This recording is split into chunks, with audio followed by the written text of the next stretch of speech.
ତମ ପଛରେ ଲାଇନ୍ ହବନି ଏବେ ଲୋକ ଆସିବେ ଆଗରେ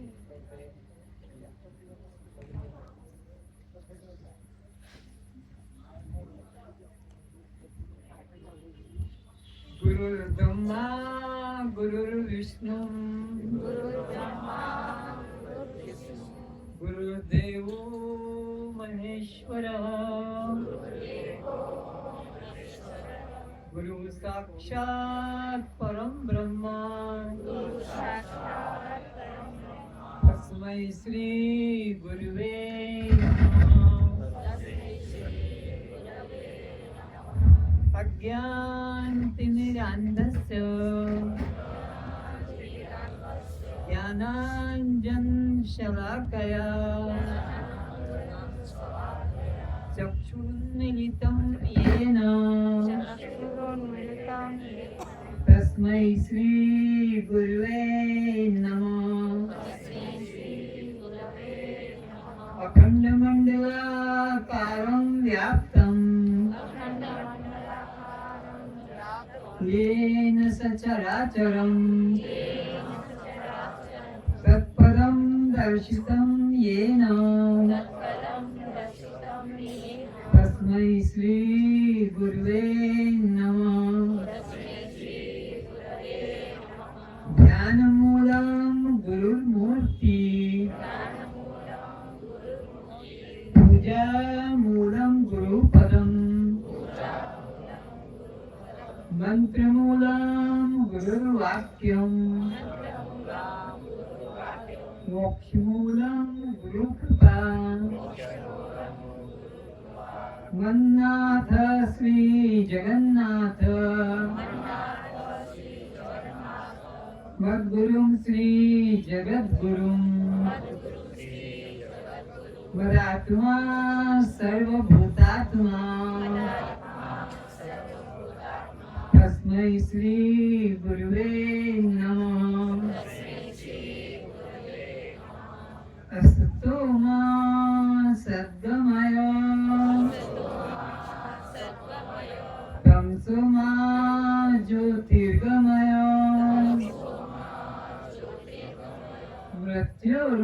मृत्युर्मामृतं गमय। ओम शांति शांति शांति।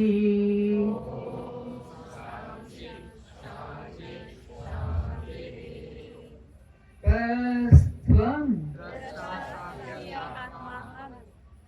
आप जड़ हैं, दृश्य हैं, अनात्मा है, शव है, फल प्रकाश है, बद्ध है।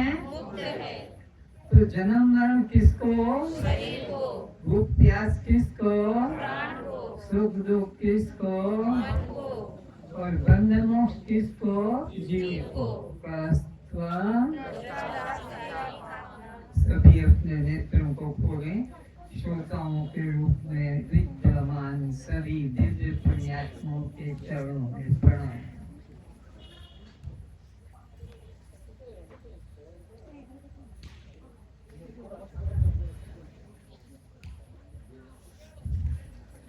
इस वेदांत क्लास के दो भाग किए गए हैं।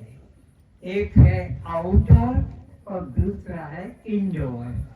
आउटडोर खत्म हो गया, अब किसी भी नए व्यक्ति को प्रवेश नहीं किया जाएगा।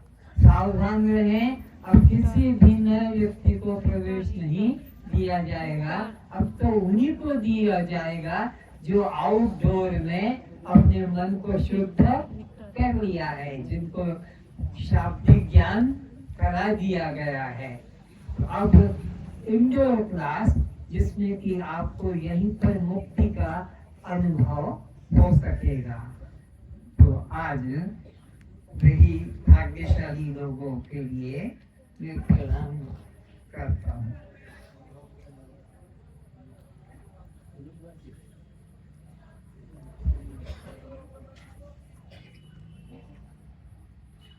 वो बोलने की कोशिश करें पुरुष वर्ग तो इन बच्चों की तरह तुम भी बोल सकोगे। ये बच्चे भी तो माँ बाप का आश्रित हैं, तुम भी तो किसी माँ बाप के आश्रित पालित हुए हो। ये क्यों बोल पाते हैं, तुम क्यों नहीं बोल पाते हो? सोचो, पश्चाताप करो इन छोटे बच्चों को देखकर। इसलिए प्रश्न का उत्तर देना सीखो। कथाएं तो जीवन भर सुनते आए, जीवन भर सुनते रहोगे। बहुत कथाकार हैं, कथावाचक हैं, ग्रंथ पंथ, लेकिन ये तो वेदांत शिक्षा शिविर है, शिक्षा शिविर है, ये कथा नहीं है।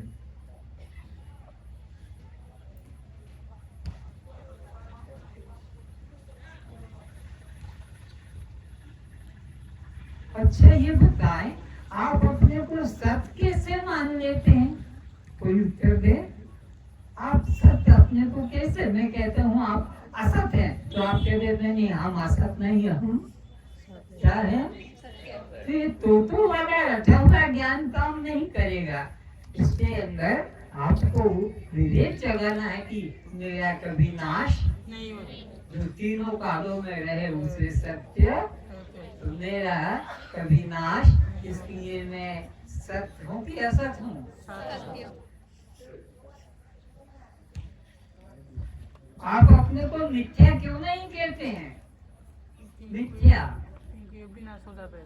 क्योंकि हम खुद को शरीर नहीं, मिथ्या वो जो जन्म लेकर मर जाए, मिलकर बिछुड़ जाए, आकर चला जाए, कभी हो और कभी न हो, ऐसे को मिथ्या कहा जाता है।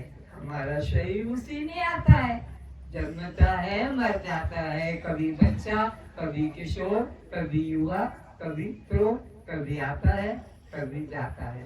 तो यह मिथ्या की पहचान है। नाम, जाति, आश्रम को सत्य कहते कि असत कहते हैं? असत्य। बोलो। असत की पहचान भी हो। क्या है असत? जिसको ढूंढने से ना, जो वाणी से कहा तो जाए पर छू कर पकड़ कर बताया, तो नाम को भी कोई छू कर पकड़ कर बता, जाति भी अपनी कोई छू कर पकड़ कर बता नहीं सकते।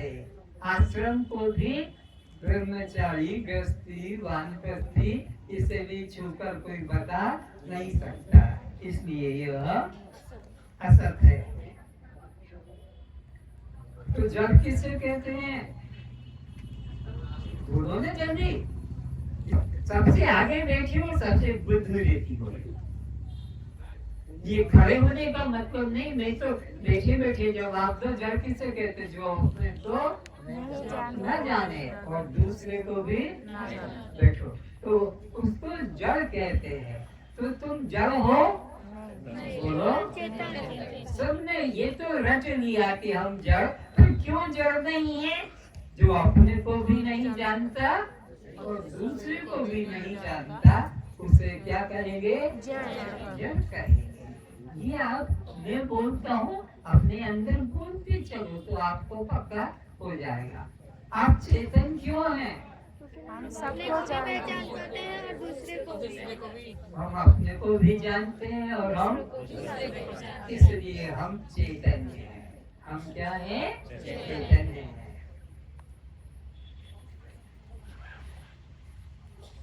आप दृश्य की दृष्टा हैं।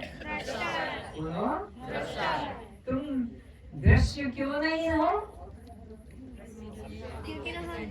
अपने को भी नहीं देख पाता और दूसरे को भी। दृष्टा तो अपने को भी देखता है और सबको देखता है। इन शब्दों का, परिभाषाओं का महत्व क्या है? तभी आप गीता, तभी आप रामायण, तभी आप धर्म ग्रंथ, उपनिषद, वेद समझ पाओगे। नहीं तो कहानी बस जीवन नष्ट हो जाएगा। इसलिए एक प्रश्न को तोड़ के, मोड़ के, अलग ढंग से पूछा जाता है ताकि आपकी बुद्धि जो है विवेकमती हो जाए। आप अपने को शव मानते हैं? बोलो, क्या मानते हैं? शिव क्यों नहीं मानते? कौन उत्तर देगा? हाँ बोलो। शव क्योंकि हम अपने को सजीव निष्प्राण, और सक्रिय मानते हैं। निष्क्रिय और निर्जीव को शव कहते हैं। निष्प्राण हो, निष्क्रिय हो और निर्जीव हो उसको शव कहते हैं। तो तुम शव हो कि शिव हो? शिव है। तुम शिव क्यों हो? हम सजीव हैं, सब प्राण हैं, सब क्रियाशील, इसलिए हम शव नहीं हो सकते। हम शिव हैं, शिव ही रहे। आप पर प्रकाश है कि स्वयं प्रकाश? हम स्वयं प्रकाश। आप पर प्रकाश क्यों नहीं? क्योंकि ना हम दूसरों से हम आलोकित सबको प्रकाशित करते हैं और स्वयं किसी से प्रकाशित नहीं होते। इसलिए हम स्वयं प्रकाश। अब तुम्हारे अंदर पर प्रकाश क्या क्या है जिसको तुम जानते हो? पर प्रकाश किसे कहते हैं? जिसको हम जानते हो पर प्रकाश है। और हम अपने को स्वयं प्रकाश, हम अपने को भी जानते हैं और दूसरों को भी। तो हम तो स्वयं प्रकाश है, लेकिन जो दूसरे जिनको हम जानते हैं वो क्या हो गया? पर प्रकाश। वो क्या कहलाएगा? पर प्रकाश। तो तुम अपने अंदर किस चीज को जानते हो? नाम बोलो। भूख प्यास। कान को जानते हो, आँख को भी जानते हो, नाक को भी जानते हो, दांत को भी जानते हो, हाथ को भी जानते हो, पैरों को भी जानते हो, पेट को भी जानते हो ना? भूख लगी तो पता लग गया, चलते हैं, थक गए तो बैठ जाते हैं, हाथ से काम करते हैं, दर्द है। तो ये सब तुम्हारे शरीर के अंग, तुम्हारा शरीर सब पर प्रकाश है। ये क्या है? लेकिन तुम अकेले, तुम अकेले क्यों? कि तुम सबको जानते हो पर तुम्हें कोई जानता नहीं है।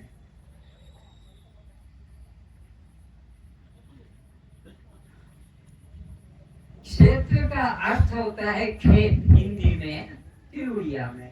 गीता का 13 अध्याय का यही है, क्षेत्र क्षेत्रज्ञ। तो आप क्षेत्र है कि क्षेत्रज्ञ? क्षेत्र का मतलब शरीर, क्षेत्रज्ञ का मतलब है आत्मा। तो तुम शरीर हो कि आत्मा हो? क्षेत्र हो कि क्षेत्रज्ञ हो? क्षेत्र से क्षेत्रज्ञ चासी खेत से अलग होता है। ऐसे ही तुम क्षेत्रज्ञ जीवात्मा देह से तुम देह नहीं हो। ये बात को पक्का कर लो कि तुम देह नहीं हो। और देह को जानो तो ये जानो जैसे सूट, जैसे साड़ी, जैसे कोट पैंट, ये देह के अवस्था। पर तुमने अपने को साड़ी वाला, पैंट वाला, पैंट वाला, दाढ़ी वाला इत्यादि मान के भ्रम किया है। तो आप कर्ता है कि भोक्ता है? न कर्ता न भोक्ता। कर्ता भोक्ता को तो 84 लाख योनियों में अपने कर्मों के अनुसार जाना पड़ेगा। लेकिन हम दृश्य की दृष्टा, दृष्टा को कहीं जाना नहीं पड़ता है, दृश्य आता जाता है।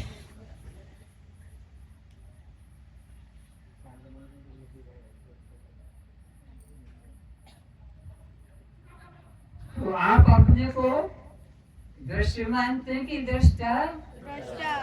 दृष्टा कैसे मानते हैं? क्योंकि आप सबको देखते हैं, जानते हैं। आपको अपना पहचान भी होना चाहिए कि मैं अपने को दृष्टा कैसे कह दूं?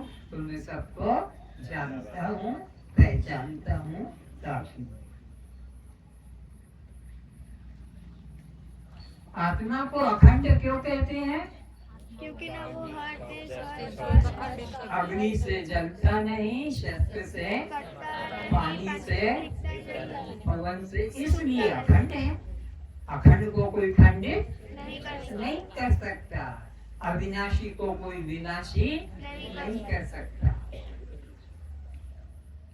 तो अब आपके अंदर ये धीरे धीरे भाव जगना चाहिए कि मैं दृष्टा साक्षी आत्मा हूँ। और ये जो समाज में परिवार में मेरे को नाम रूप वाला पकाते हैं, ये मैं नहीं हूँ, ये मैं नहीं हूँ। ये किसका है? शरीर का शरीर का। कि तुम्हें शरीर नहीं हूँ। नाम रूप जाति पद प्रतिष्ठा जो भी है ये सब मैं नहीं हूँ।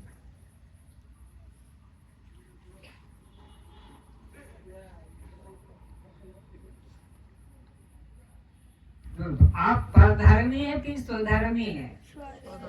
हम क्या है? परधर्मी का मतलब देह को मैं मानना और स्वधर्मी का मतलब है आत्मा को मैं जानना। तो आप परधर्मी में स्थित है कि स्वधर्म में स्थित है? स्वधर्म। हम स्वधर्मी है, हम आत्म भाव में स्थित है, देह पर है। गीता में आया है परधर्मो भयावह। ये 84 लाख योनियों में भ्रमण कराएगा जो देह को, नाम को, जाति को, अपने संपद प्रतिष्ठा को मानेगा। 84 लाख योनियों में भटकेगा। परधर्मो भयावह। भयावह है अतिशय कष्ट पाएगा।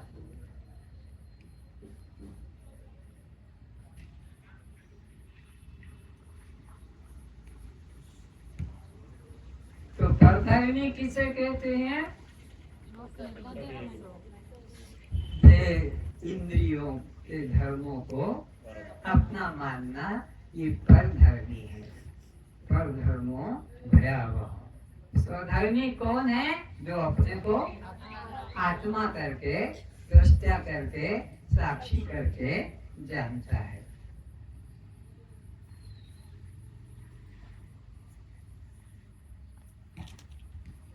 ब्रह्म हत्यारा किस जीव को कहा जाएगा? जो परमात्मा को अपने से अलग मानता है उसे ब्रह्म हत्यारा कहते हैं। एक बार इधर मुंह करके बता दो। जो परमात्मा को अपने से अलग मानता है उसे ब्रह्म हत्यारा कहते हैं।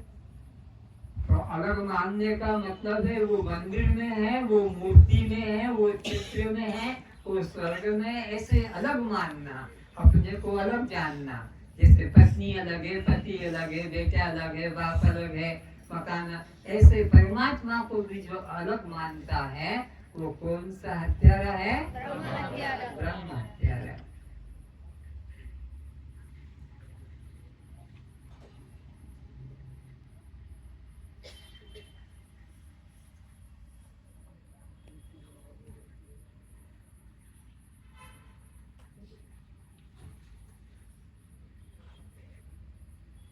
इस सत्संग में प्रवेश लेने के पहले आप स्वधर्मी थे कि परधर्मी? क्या थे? परधर्मी थे। इस सत्संग में आने के पहले आपको ये ज्ञान नहीं था। कौन सा? कि मैं दृष्टा साक्षी, तो अपने को स्त्री पुरुष जवान बालक बूढ़ा हिंदू ब्राह्मण उड़िया यही सब मान रहे थे। तो इस शिविर में आने के पहले अब सब परधर्म में स्थित थे कि स्वधर्म में? परधर्म में स्थित थे। जबकि गीता कहती है परधर्मो भयावह, उससे तुम्हें निकाला जा रहा है भयावह से।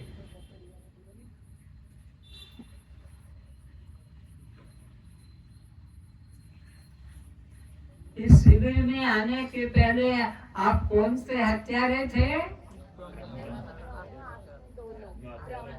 देह के भी आत्मा हत्यारे और अपने परमात्मा को अलग जानने वाला दो हत्यारे थे। हम सब लोग इस शिविर का ज्ञान लेने के पहले अपने को शरीर और परमात्मा को मंदिर में, तीर्थ में, यही तो बुद्धि थी।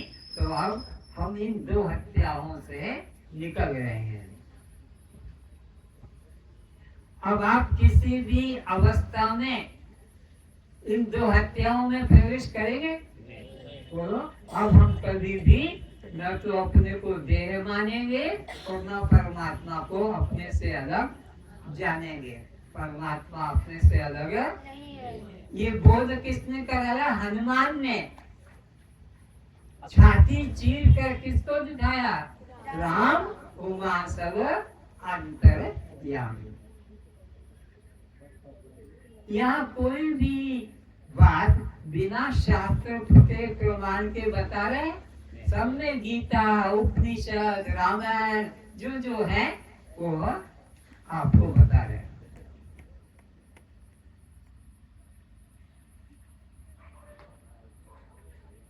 इस शिविर में भाग लेने के पहले जाग रहे थे कि सो रहे थे? हम सब सो रहे थे। मोह निशा सब सोवन हारा। अब हमारी नींद टूटने लगी है। अब आंखें थोड़ा झिलमिला रही है, खुल रही है, मसल रहे हैं, देखते हैं ऐसे।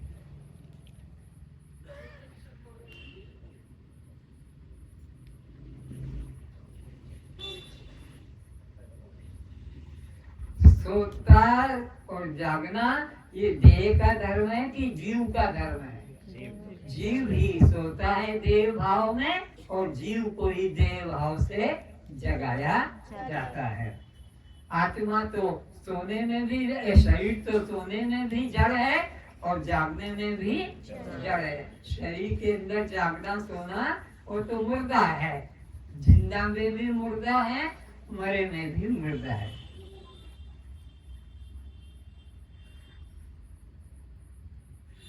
शास्त्र कहता है सोया सो खोया और जागा सो पाया। सोया सो खोया, इन्हें देव दुर्लभ जीवन बेकार चला गया। सोया देव भाव में सोया तो मरेगा, और जागा ने दृष्टा साक्षी तो पाया क्या? मोक्ष पाया, परम शांति पाई, आनंद पाया।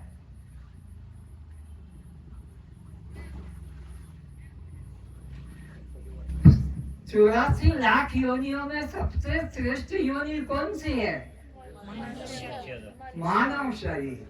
इसको सबसे दुर्लभ कहा। नर तन सम नहीं कौने हो देगी। न शरीर नर जीवन के समान कोई जीवन नहीं है। याचत जे ही चराचर, उसको चर अचर सब चाहते। इस मानव देह की इच्छा वासना आकर 4,84,00,000 और इस मानव जीवन में आकर अपना कल्याण नहीं किया तो वो पशु से ऊंचा है कि नीचा है? अधम है पशु से भी। पशु तो अपना पशु है, पर मानव जीवन पाकर, देव दुर्लभ योनि पाकर भी आत्म ज्ञान में रुचि, आत्म ज्ञान में श्रद्धा नहीं थी तो वे मनुष्य रूप में पशु हैं। चाहे तुम्हारा भाई हो, बाप हो, बेटा हो, पति हो, पत्नी हो, मित्र हो, सब अधम है।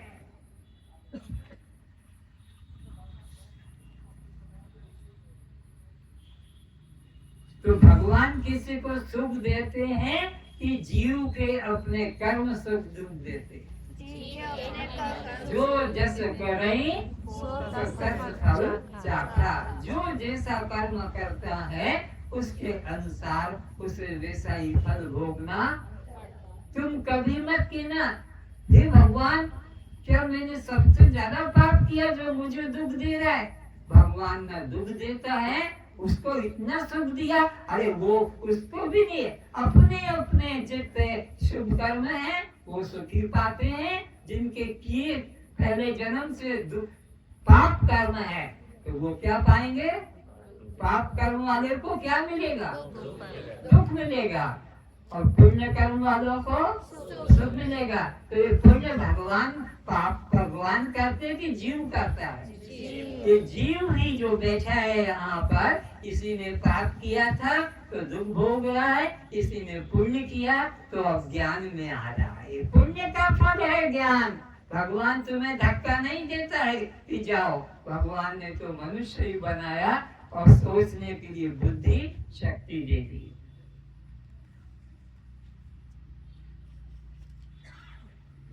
तो परमात्मा समदर्शी है कि भेददर्शी? समान देखता है। हरि व्यापक सर्वत्र भेद नहीं करता कि इसको दुख दूं, इसको सुख दूं, इसको पास बुलाऊं, इसको बाहर भेजूं।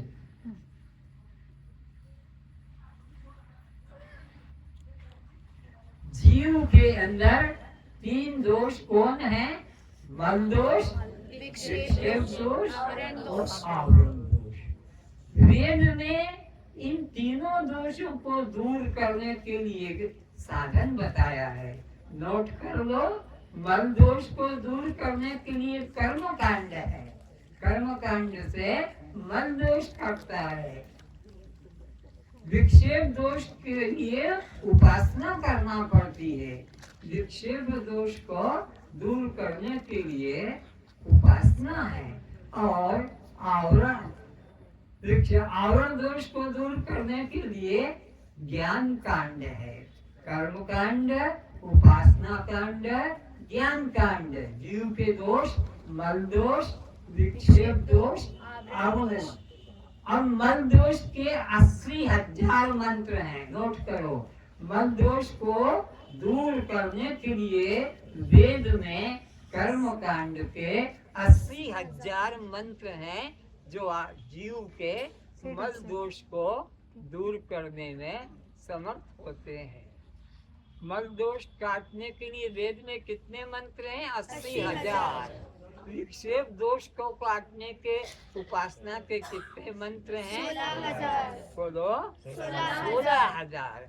और अज्ञान आवरण को दोष करने के लिए कितने हजार हैं?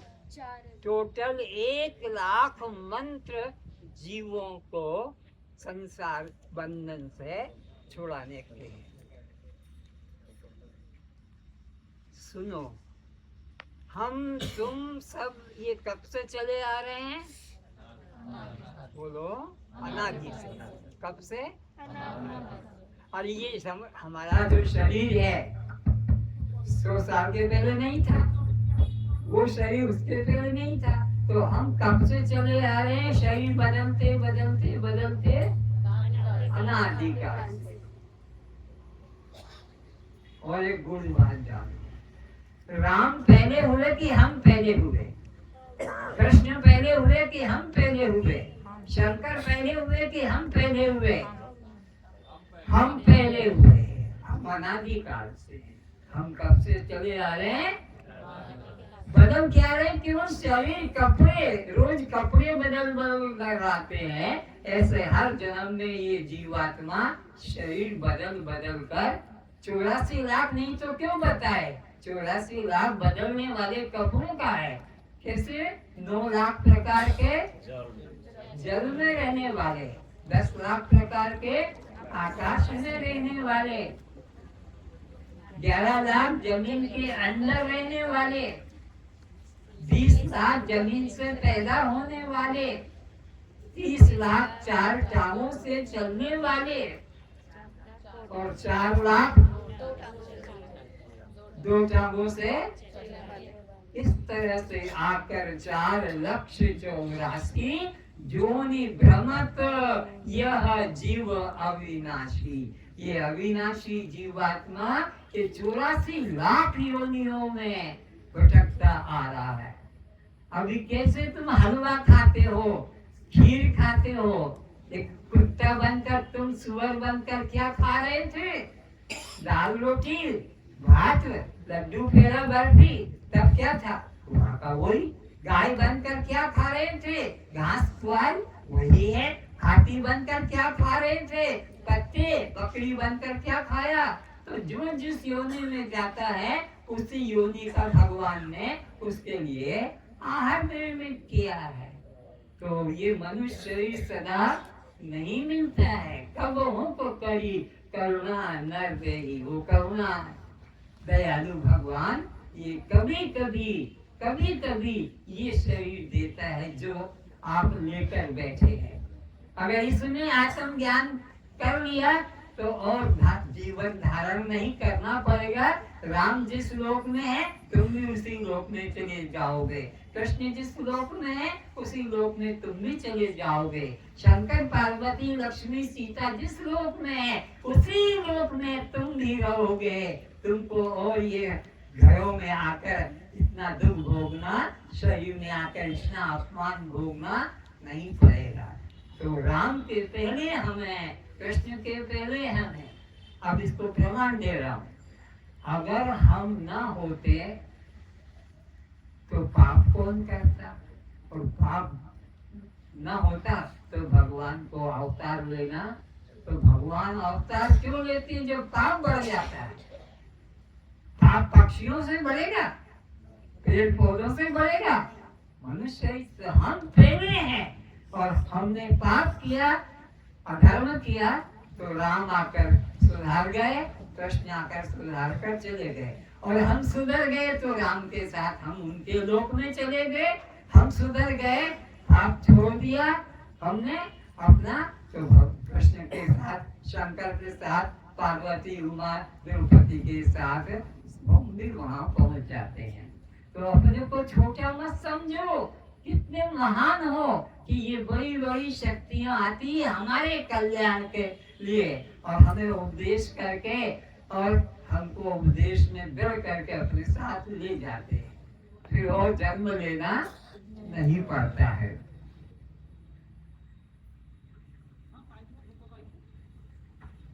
तो मन दोष किसको कहते हैं? मन, वचन, कर्म से किसी को दुख पहुंचाना। मन से, वचन से, कर्म से किसी को भी दुख दे रहे हो, मांस मछली खा रहे हो, शराब पी रहे हो, अंडा खा रहे हो, दूध पी रहे हो, याद रखो ये दूध पीना ये मांस खाने के बराबर है, चाय पीना ये मांस खाने के बराबर है। पर ये बात तुमको जल्दी समझ में नहीं आएगी, क्योंकि चाय के लिए दूध चाहिए, और दूध के लिए गाय के बच्चे को रस्सी से बांध दिया जाता है, और वो बच्चा तड़प रहा है अपनी माँ का दूध पीने को, और तुम चुर्र चुर्र बाल्टी भर के ले आते हो, और उस बच्चे को फिर छोड़ते हो। जब दूध पूरा चूस लिया तब बच्चे को छोड़ा, और बच्चा झटका मार मार के दूध लेता है, तो दूध का लोभी कहता है फिर बच्चे को बांधो। माँ ने दूध चुरा लिया होगा, माँ ने बच्चे के लिए दूध चुरा लिया होगा, एक गिलास और दूध मिलेगा तो चाय बन जाएगी। तो एक गिलास दूध के लिए बचा हुआ थोड़ा सा वह दूध भी नहीं पीने देते हैं। तो गाय बच्चे के लिए दूध चुरा रही है कि तुम दूध चुरा रहे हो? बोलो, दूध का अधिकार तुम्हारा है कि गाय का, बच्चे का? लेकिन तुम क्या कहते हो? गाय ने बच्चे के लिए दूध चुरा लिया होगा। कितने बेशरम, कितने हत्यारे कि दूध अपना चुरा रहे हो और बच्चे को बदनाम कर रहे हो।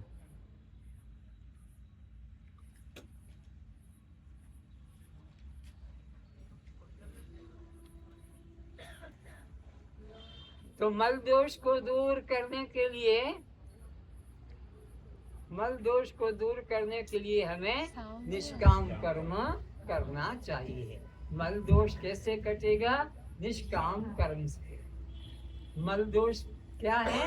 मन, वचन, कर्म से किसी को भी सताना, किसी की निंदा करना, किसी की बुराई करना, किसी की चोरी करना, किसी के दोष देखना, वो ऐसा है, वो ऐसी है, वो ऐसा कर रहा था, मैंने जाना।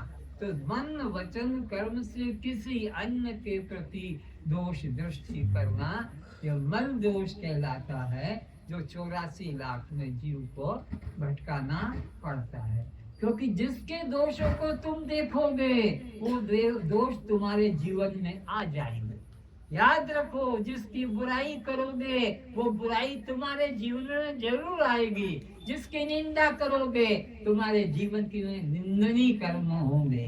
क्योंकि जो जस करें, जो जैसा करता है वो वैसा ही फल पाता है। मरते समय तुम जिसका ध्यान करोगे अगला जन्म तुम्हें उसी में मिलेगा। गीता के 8 अध्याय के 6 श्लोक में भगवान ने कहा है कि जो जिसका चिंतन करते हुए प्राण छोड़ेगा, समझ लो कि तुम्हारे प्राण निकलते समय पति का ध्यान आ गया, तो तुमको अगला जन्म उसी पुरुष योनि में मिलेगा। पत्नी का ध्यान आ गया तो अगले जन्म में तुम्हें पत्नी बनकर आना पड़ेगा। जो दुष्ट पत्नी थे वो दुष्ट पत्नी बनना पड़ेगा। जो दुष्ट आदमी था वो आदमी को दुष्ट बनकर आना पड़ेगा। इसलिए भगवान का चिंतन करोगे तो भगवान को पाओगे, मुक्ति को पाओगे, शांति को पाओगे। तो मरते समय भगवान का चिंतन किनको होगा? जो दिन भर व्यवहार में निंदा, चुगली, चोरी, जारी, उनको आएगा कि जो सब समय भगवान का भजन करते, भगवान का चिंतन करोगे, सोहम चिंतन करोगे, आत्मा हम चिंतन करोगे, दृष्टा हम चिंतन करोगे, साक्षी हम चिंतन करोगे, शिवो हम चिंतन करोगे, तो इनको मरते समय भी वही हाथ आएगा। और मरते समय तुम्हारे अच्छे विचार रहे तो अच्छा जन्म, नहीं तो नीच विचार होने से नीच योनि में जन्म होगा। उपासना किसको कहते हैं? उपासना परमात्मा का मनन से भजन करना। ये मंदिर बनाना, पूजा करना, आरती उतारना ये उपासना नहीं है। परमात्मा के समीप मन को रखना, सोहम चिंतन करना, दासोहम चिंतन, भगवान के साथ मन को लगाने को उपासना कहते हैं। इससे विक्षेप दोष कट जाता है। विक्षेप दोष का मतलब वो जो हमारा चित्त दूषित है, विकारी है, हमारा चित्त जो अधम पापी है, भगवान का चिंतन करेंगे तो शुद्ध हो जाएगा। इसलिए भगवान का भजन करना, भगवान का ध्यान करना और भगवान का गुणगान करना, ये विक्षेप दोष को दूर करने का साधन है। कितने मंत्र हैं विक्षेप दोष को दूर करने के? 16,000। और मल दोष को दूर करने के कितने मंत्र हैं? बोलो। और इसी तरह अब तीसरा दोष क्या है? आवरण दोष। आवरण दोष का मतलब है अपने को देह मानना और परमात्मा को अन्य जानना। ये आवरण दोष कहलाता है। इसे दूर करने के लिए वेद ने कितने मंत्र बताए? 4,000 मंत्र बताए। 80,000, 16,000 और 4,000। यहाँ आते आते क्यों इतने कम हो गए? हाई स्कूल में कितने विषय चलते हैं, लेकिन कॉलेज में जाते हो तो 4 विषय, और जब डिग्री लेते हो तो 1 विषय। ये ऐसा ही विषय है। 80,000, फिर 16,000 और अब कुछ रह गए, और उसके बाद में भी 1 रह जाएगा, तत्वमसि। समझ रहे हो? कॉलेज की डिग्री लेते हो, आखिर में एक ही सब्जेक्ट में चलते हो। तुमको ज्यादा पता होगा क्योंकि इसमें संसारी ज्ञान नहीं है। तो इसी तरह यहाँ मल दोष ज्यादा पापों से भरा था तो ज्यादा कर्म कांड था।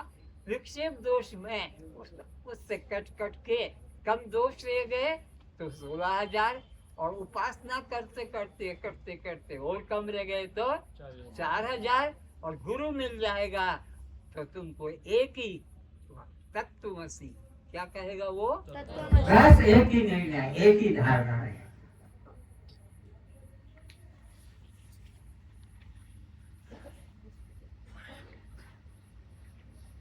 वाक्य 2 प्रकार के होते हैं, नोट कर लो। अवान्तर वाक्य और एक महावाक्य। वाक्य 2 प्रकार के, अवान्तर वाक्य और महावाक्य। अवान्तर वाक्य किसे कहते हैं? जिसमें जीव की, ईश्वर की अलग अलग चर्चा होती है, अलग अलग। अवान्तर वाक्य में जीव की चर्चा होगी या अवान्तर वाक्य में ईश्वर की चर्चा होगी या संसार की चर्चा होगी, ये अवान्तर वाक्य। महावाक्य में जीव ब्रह्म की एकता का बोध होगा। नोट करें, महावाक्य में जीव ब्रह्म की एकता का विषय होगा। महावाक्य में 2 की बात नहीं होती है, केवल एक की बात ही की जाती है।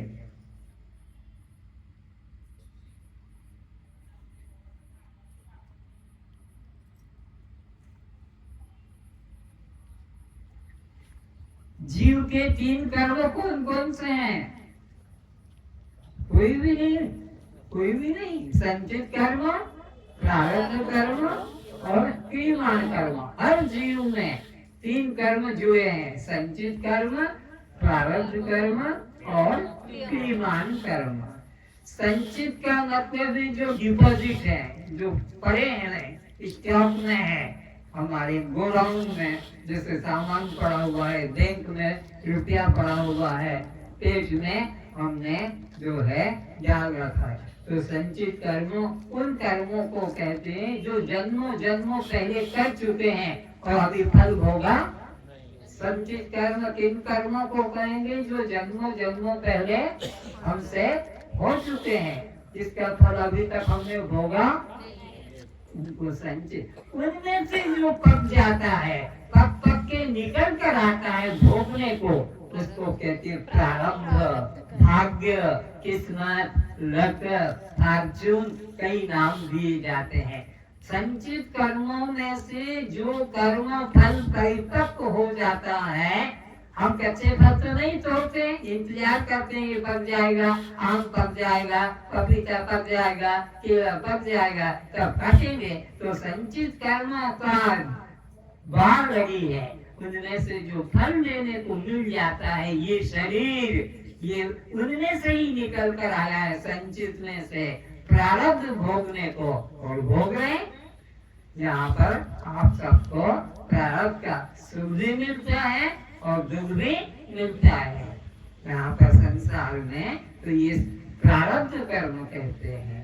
अब यहाँ बैठ के कोई चुप तो रहेगा नहीं, करता रहेगा, उसको कहते क्रियमाण कर्म।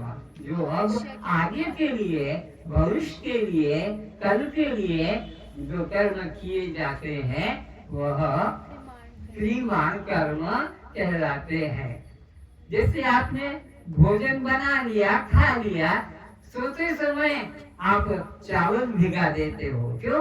चावल भिगा देंगे तो कल हमको सुबह क्या मिलेगी? इडली बनती ना, नहीं तो इडली बना लेंगे, ढोकला बना लेंगे, इत्यादि आगे की तैयारी करते हैं। तो इस शरीर में बैठ के पुराना भी भोगते हैं और आगे के लिए कर्म करते हैं, उसको क्रियमाण कर्म कहते हैं।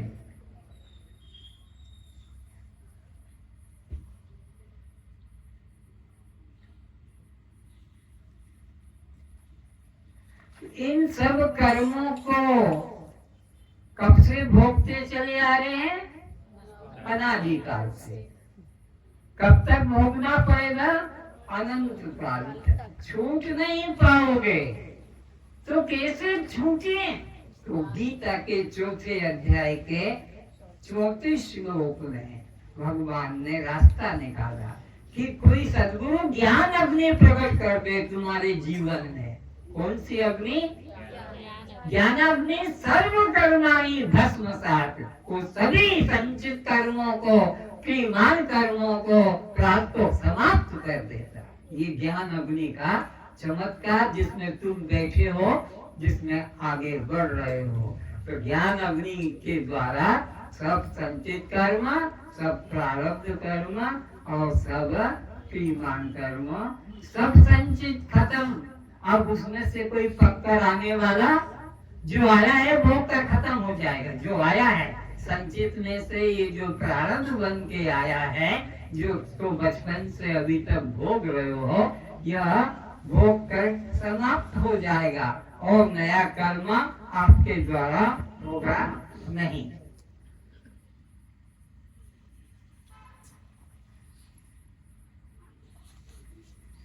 बिना देह के कोई कर्म होगा? देह होगा तभी कर्म होगा। अब आपको देह मिलने वाला तो 84 में भटकना भी नहीं पड़ेगा।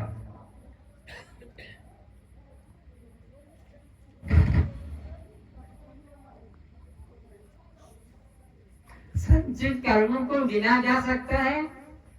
बोलो, उत्तर निकालो, क्योंकि अनादिकाल से आ रहा है तो इनको बिना नहीं जा सकता। अनंत अनंत अनंत जमा पड़े हैं, पर ये अनंत अनंत अनंत कैसे नष्ट होंगे? ज्ञानाग्नि सर्व कर्माणि भस्मसात् कुरुते, तथा यह गीता के 4 अध्याय के 37 श्लोक में आपको प्रमाण मिलेगा। तो जीव प्रथम है कि सृष्टि प्रथम है? हम प्रथम है। जीव प्रथम ना होगा तो सृष्टि किसके लिए बनेगी?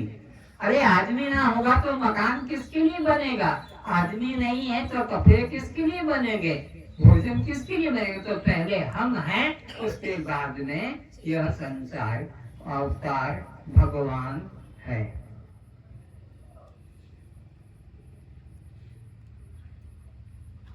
तो देह के मरने पर रोना ये मूढ़ों का काम है कि विवेकी का काम है? कोई मर गया तो वो रोता है। अरे पर वो तो फिर जन्म लेने जा रहा है, तू रो रो के छाती पीट रहा है, उसको तो अगला जन्म लेना है। तो मरने वाला कोई सदा के लिए मरता है, अगला जन्म लेने के लिए पिछला जन्म छोड़ देता है। अगला पुराने कपड़े हम बदलते हैं तो रोने की बात है, नए कपड़े धारण करना है तो पुराने कपड़े हम छोड़ देते हैं। देह का मरना पुराने कपड़े का बदलना है। याद रखो इस बात को, अंडरलाइन कर लो। देह का मरना यह पुराने कपड़े छोड़ने का रूप है। इसके लिए रोना मूर्खों का काम है, इसके लिए रोना ये मूर्खों का काम है। इसलिए ना बाप के लिए रो, ना माँ के लिए रो, ना पति के लिए रो, ना पत्नी के लिए रो, ना पुत्र के लिए रो, ना पुत्र के लिए रो। किसी के लिए रोने की जरूरत नहीं है। यह तो परिवर्तन तो सृष्टि का नियम है। कोई सदा एक शरीर में रहता, न राम रह पाए न कृष्ण रह पाए। सोचो जो वो नहीं रहे तो मेरा बाप कैसे रहेगा, मेरा पति कैसे रहेगा? जब सीता नहीं रही, राधा नहीं रही तो मैं कैसे सदा रहूंगी? लेकिन मूर्ख लोगों को ये ज्ञान कौन देगा? वो तो उसी में फंसे रहेंगे।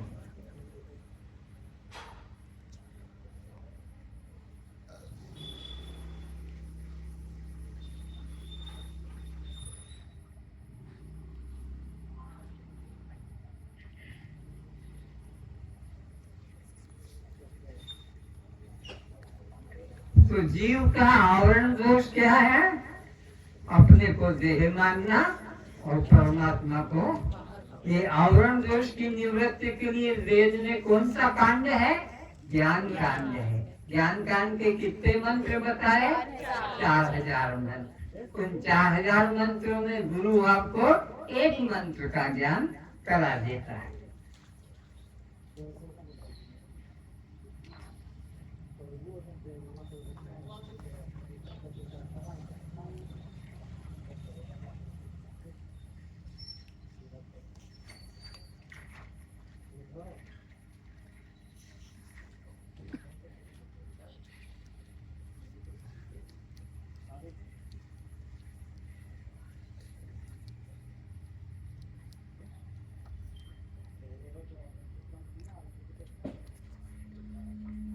अब विषय चलता है,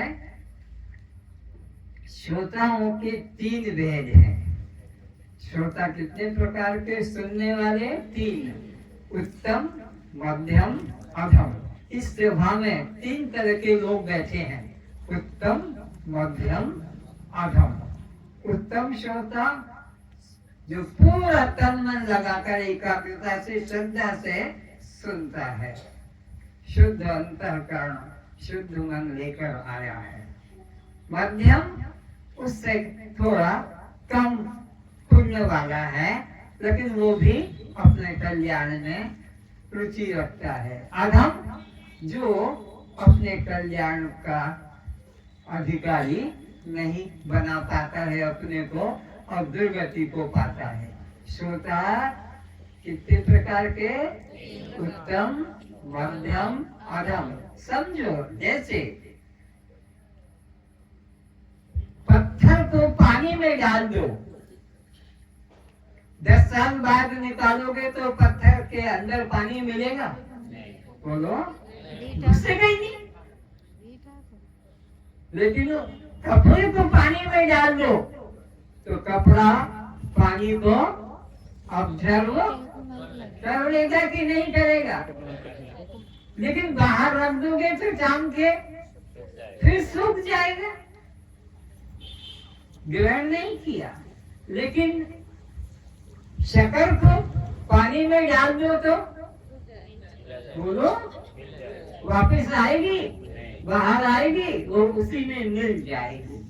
तो ये ज्ञान श्रोता की तरह श्रवण करना है, या शक्कर की तरह श्रवण करना है, कपड़े की तरह, पत्थर की तरह नहीं। इसलिए पूरा श्रद्धा से, निष्ठा से सुनो। अरे सारा जीवन भी तो तुमने ऐसे ही नष्ट कर दिया। अब कुछ दिन का, 4 दिन का ये खेल रह गया।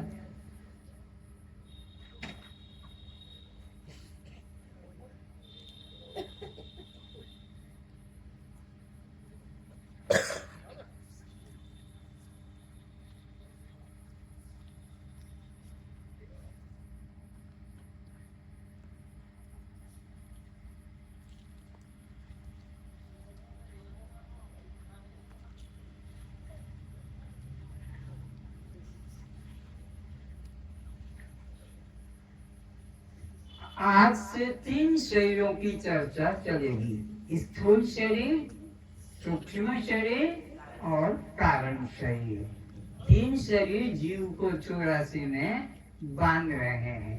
जब मैं कहूँ तो चित्र मत देखो, उसी में फंसे रहोगे। वो तो बाद में भी देख लेना। अब तुम उधर पढ़ रहे हो, मैं इधर चिल्ला रहा हूँ, तो ये पत्थर की तरह श्रोता है, इनको अंदर घुसेगा ही नहीं। वो क्यों? तो मैं बोल रहा हूँ और वो उधर देख रहे।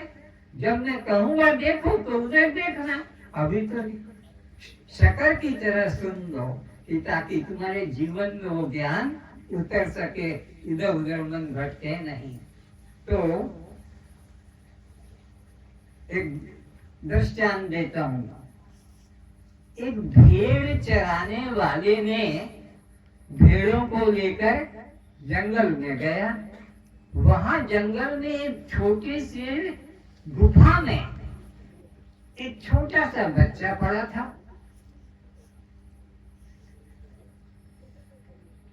उसी दिन पैदा हुआ था। और जन्मजात बच्चे, चाहे कोई भी उसी योनि के हो, मांसाहारी के, उनकी आंखें कितने दिन बाद खुलती है? तो उसकी आंखें तो बंद थी। माँ जंगल में चली गई भोजन ढूंढने के लिए। ये गुफा में अकेला बैठ पड़ा था। तो उस भेड़ चराने वाले ने उसको कपड़े में छुपा कर और घर ले आया और 7 दिन तक घर में उसको रखा। इसको सीने के बच्चे को 8वें दिन भेड़ों के साथ खाना खाने जंगल में छोड़ा। तो भेड़ें तो घास पत्ता खा रही हैं और ये भूखा मर रहा है। इसका तो प्रकृति घास पत्ते खाने का नहीं, कभी इधर जाता है, कभी उधर जाता है, कहीं भी मिलता नहीं। तो वो भेड़ चराने वाला इसको डंडा दिखाकर भेड़ों के झुंड में चलाता है। ना उधर बाहर जा पाता है खोजने, ना इधर बाहर जाता है खोजने, बीचों में चलता है। तो बीच में कोई मरा हुआ मूसा, कोई मेंढक, कोई चमड़े का टुकड़ा, सड़ा गला, उसको खा खा कर जीवन चला रहा था। कमजोर हो गया क्योंकि ताजा मांस खाने का मौका ही नहीं मिलता था। भेड़ों के बीच में वह मालिक इनको रखता था। तो जंगल के सिंह ने देखा कि भेड़ों के बीच में और ये चुपचाप खड़ा है और भेड़ें घास पत्ता खा रही है। जोर से चिल्लाया तो सारी भेड़ें भागी और ये भी भागा। पर ये कमजोर था, भूखा रह कर तेज नहीं, तो आकर इसको पकड़ लिया। चोरे तू कहाँ जा रहा है? तो ये कहता है मुझे माफ कर दो, अब मैं तुम्हारे राज्य में नहीं आऊंगा। अरे तू तो खुद राजा है। ना ना, मैं तो भेड़ हूँ। था कौन ये? जन्म से क्या है? सिंह था, लेकिन भेड़ों के साथ में रह कर अपने को भेड़ मान लिया। तो जंगल वाला सिंह कहता है तू खुद राजा है। नहीं नहीं, मैं राजा नहीं, मैं तो भेड़ हूँ और तुम सिंह हो। अरे देख, तेरे मेरे लक्षण में डाले, जन्म के 7 दिन बाद आंखें तेरी खुली, मेरी भी खुलती है। तेरे मेरे पंजे मिलाकर देख ले, अरे तेरे मेरी पूंछ मिलाकर देख ले। जंगल वाले के साथ अपना सब कुछ लक्षण मिला रहा है और पता लगा कि जन्म वाले और मेरे में कोई लक्षण में अंतर, तेरा मेरा चमड़ा मिला ले, सब एक। भेड़ों से न पंजा मिला, न भेड़ों से पूंछ मिली, न भेड़ों से मुख दांत मिला। और अब इसको होश आ गया। क्या होश आ गया? लक्षण मिलाकर कि मैं सिंह हूँ, मैं भेड़। अब इसको सिंह बनने के लिए बोलो, क्या मंत्र जाप करना पड़ेगा? कोई दंड बैठक आसन प्राणायाम करना पड़ेगा? मरे इस सिंह के बच्चे को सिंह बनने के लिए केवल अपनी बुद्धि का भ्रम हटाना है। भेड़ बनने का भाव हटाकर मैं सिंह भाव जगाना है। सिंह तो था, ठीक इसी प्रकार तुम लोग ये भेड़ बकरियों के माँ बाप भाई बंधुओं के बीच में रहकर अहम ब्रह्मास्मि ये भूल गए और अपने कोई पति पत्नी पिता माता भाई बंधु सास ससुर हिंदू ब्राह्मण ये भेड़ बकरियों के झुंड में रहकर अपने को ऐसा मान लिया और मंदिर जा रहे हो, कहीं तीर्थ जा रहे हो, कहीं पूजा कर रहे हो, लकड़ी के पत्थरों को भगवान मानकर उनकी पूजा आरती कर रहे हो, जबकि तुम स्वयं ब्रह्म। जैसे वो सिंह का बच्चा सिंह था पर भेड़ के साथ रहकर भेड़ मान गया, तुम भी ब्रह्म की संतान ब्रह्म हो, लेकिन ये भेड़ बकरी माँ बाप पति पत्नी इनके साथ रहकर अपने को ब्राह्मण क्षत्रिय वैश्य शूद्र आदि उड़िया बंगाली मारवाड़ी गुजराती आदि मानने का भ्रम आ गया। समझ में आ रहा है दृष्टांत? दृष्टांत से सिद्धांत समझ में आएगा कि जैसे सिंह का बालक भेड़ों के साथ रहकर भेड़ मान रहा है, ऐसे ब्रह्म ईश्वर अंश जीव है। अमृत से पुत्र वेद कहता है तुम अमृत की संतान हो और तुम कहते हो मैं ब्राह्मण की संतान हूँ, मैं उड़िया की संतान हूँ, मारवाड़ी गुजराती बंगाल। अरे अमृत से पुत्र ईश्वर अंश, लेकिन संग दोष से। तो जब कोई सदगुरु मिलेगा तो वो तुम्हें होश कराएगा कि देख तेरा और उसका लक्षण एक है, वो सच्चिदानंद है और तू भी सच्चिदानंद है, जीव भी सच्चिदानंद है, ईश्वर अंश जीव सहज सुख राशि। तो इस तरह से तू ब्रह्म है, बोध जग जाता है। इसी तरह समझेंगे।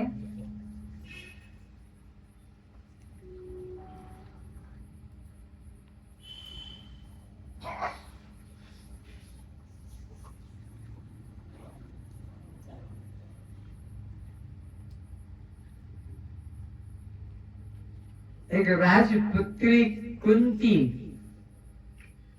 राज दरबार में है और वहां संतों की सेवा करने में लगी रहती थी। कुंती संतों की सेवा में, दुर्वासा ऋषि वहां आश्रम में ठहरे थे। राजमहल के आश्रम में संतों का सम्मान होता था तो वहां वह सेवा करती थी। दुर्वासा ऋषि उसकी सेवा से बहुत प्रसन्न हुए। इन बच्चों की अवस्था देखकर मन को खुशी होती थी, धन्य इनके पिता माता जिन्होंने ऐसे स्वर्ण संतान को जन्म दिया। तो वह कुंती संतों की सेवा करती थी तो वे संत दुर्वासा ऋषि प्रसन्न हो गए। तो कहा कि मैं इनकी सेवा ली है तो एक मंत्र दे देता हूँ जिससे इसका भविष्य सुंदर बन जाएगा। मंत्र दे दिया कि इस मंत्र को तू जप करके जिस देवता को बुलाएगी वो तुझे पुत्र दे देगा। तब 7-8 साल की उम्र थी। उसने मंत्र रच लिया और जब वो 18 साल की हो गई, 19 साल की हो गई, शादी विवाह की बातें आने लगी, तो कुंती को याद आया कि दुर्वासा ऋषि ने जाते समय मुझे एक मंत्र दिया था कि इस मंत्र का उच्चारण करके जिस देवता को बुलाएगी वो आकर तुझे बच्चा देगा। क्या ये हो सकता है? अरे ना ना, मेरे को बच्चा समझ के ठग दिया। ऐसे कैसे? मैं जिसको बुलाऊंगा वो आ जाएगा। अच्छा अच्छा देखें। ऐसे विचार किया, अच्छा देखें, और उसने सूर्य को बुलाया। सूर्य आ गया और उसने उसको मेरा दर्शन खाली नहीं जाएगा, तुझे बच्चा होगा। ये चिल्लाए, मैं कुंवारी हूँ, मेरा शादी नहीं हुआ, मुझे ये आशीर्वाद मत दो, मेरे को जीना मुश्किल हो जाएगा, मैं कुंवारी हूँ। बोले मेरा ये खाली नहीं जाएगा, बच्चा तो होगा मेरे इस दर्शन का। अब क्या करे? अपने पिता को कहा, ये पिताश्री, चालाकी से, कि मुझे एक योग साधना सीखना है। 1 साल के लिए मुझे अलग कोई जगह चाहिए, वहां मेरे पास कोई नहीं आएगा। राज दरबार में कोई कमी नहीं थी, एक महल दे दिया, एक दासी दे दी और कोई नहीं आएगा। करते करते 9 महीने हो गए और गर्भवती कुंती ने पुत्र को जन्म दे दिया।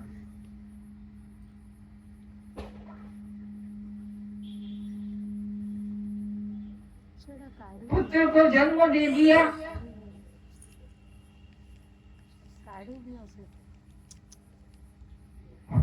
कैसे जिए घर में, कैसे जिए घर में? तो दासी को कहा, उसका नाम था राधा, इस बच्चे को ले जा और नदी में छोड़ दे, बहा दे, अंधेरे अंधेरे में कोई देखने ना पाए। ऐसा एकांत देखकर तो एक छोटी सी पहले से ही जान दिया कि 9 महीने बाद तो बच्चा होगा और उसको मुझे रखना नहीं है, तो एक टोकरी में बिछाकर और देखा और नदी के अंदर ऐसे करके छोड़ दिया। चलता गया। दासी को कहा, देखते रहना कौन इसको उठाएगा, कौन अपने घर ले जाएगा, सब पता करना, तू छुप के रहना। वो चलता गया तो दूर पर एक नहा रही थी वही राधा, और उसने देखा इतना सुंदर बच्चा, कोई आगे पीछे भी इसका, उसने उठा लिया टोकरी से। वो दासी देख रही है और चली गई उसके पीछे पीछे। जिस घर में उस बच्चे को रखा उसका नाम रख दिया कर्ण, दासी पुत्र कर्ण, जबकि ये किसका पुत्र है? कुंती पुत्र या सूर्य का पुत्र था। और इस तरह से वो उसने पाल लिया गया। जब ये बच्चा कर्ण ईश्वर की संतान ही समझो, क्योंकि सूर्य देवता ने आशीर्वाद दिया, तो शक्तिशाली था। कौरवों का पांडवों का युद्ध होने वाला था, ये कौरवों की सेना में भर्ती हो गया और कुंती को पता लग गया कि मेरा बेटा कल अपने छोटे भाइयों को मार डालेगा। इसके बाद में शादी हुई, 5 देवताओं से 5 संतान हुई। तो कुंती के 5 बेटे हुए थे, उनका 5 का संबंध एक एक देवता से हुआ था। तो ये जाकर कुंती ने रूप बदल कर और कहा कि कल तू जिनको मारेगा वे तेरे छोटे भाई हैं, 5 पांडव। बोले नहीं, वो मेरे दुश्मन हैं। तो दुश्मन नहीं, तेरे छोटे भाई है, तू मेरा पहला बेटा है। बोले चल, मेरा माँ तो वो घर में बैठी है, अपना काम कर रही है, वो माँ नहीं है, वो दासी है, उसने तुझे पाला है, मेरे गर्भ से पैदा हुआ, बोध करा दिया गया। और अब इसको दासी पुत्र कर्ण से कुंती पुत्र बनने के लिए पांडव पुत्र बनने के लिए क्या साधन करना पड़ेगा बोलो। और ये जन्म से किसका बेटा है? ये कुंती का, पांडवों का। लेकिन पाला किसने था? दासी ने। तो उसी हिसाब से अपने को कर्ण मानता चला गया। और जब युद्ध में आ गया तो फिर इसको पता लग गया कि मैं कुंती का बेटा हूँ, दासी का बेटा, मैं पांडव पुत्र हूँ। तो अब इसको पांडव पुत्र बनने के लिए कोई साधन करना पड़ेगा? केवल निश्चय बदलना है कि मैं दासी पुत्र नहीं हूँ, बल्कि मैं तो कुंती पुत्र हूँ। ठीक है कि नहीं? भ्रम हो गया था। तुम भी इसी तरह अपने ब्रह्म रूप को भूल गए और इस दासी पुत्र की तरह, शूद्र की तरह पिता माता को जब से जन्म अपने को मानने लगे कि मैं इसका बेटा हूँ, मैं इसका बेटा हूँ, जबकि तुम इनकी किसी के बेटे नहीं हो, तुम तो ईश्वर की संतान हो। अस्तु निश्चय करो कि मैं ब्रह्म रूप हूँ, किंतु अज्ञानता से अपने को देह मान लिया था, इसलिए ऐसा अपने को मान रहा था।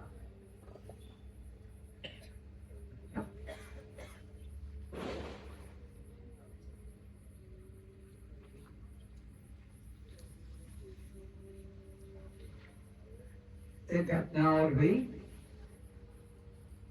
एक जितेंद्री नाम का राजकुमार जंगल में शिकार के लिए गया। बहुत गहरे जंगल में चला गया और कोई को मार नहीं पाया। ना हरिण मिला, ना कोई बाघ मिला, ना कोई भेड़ मिला। तो अंधेरा हो गया। गांव से जितेंद्री नगर से आया था और वापस लौटने की हिम्मत नहीं, क्या पता नहीं मारा जाऊं। तो एक दीपक जलते हुआ देखा, वहां गया। वो एक सन्यासी का आश्रम था और उसको कहा कि मैं रात को यहाँ रहना चाहता हूँ, सुबह चला जाऊंगा। उस सन्यासी ने कहा तुम कौन हो, कहाँ से आए हो, कैसे तुम्हें जगह दूं, रात को ही तुम मेरा सामान चुरा के भाग जाओ। बोले मैं जितेंद्री नगर से आया हूँ, मेरे पिता का नाम जितेंद्री है, मैं शिकार के लिए आया था।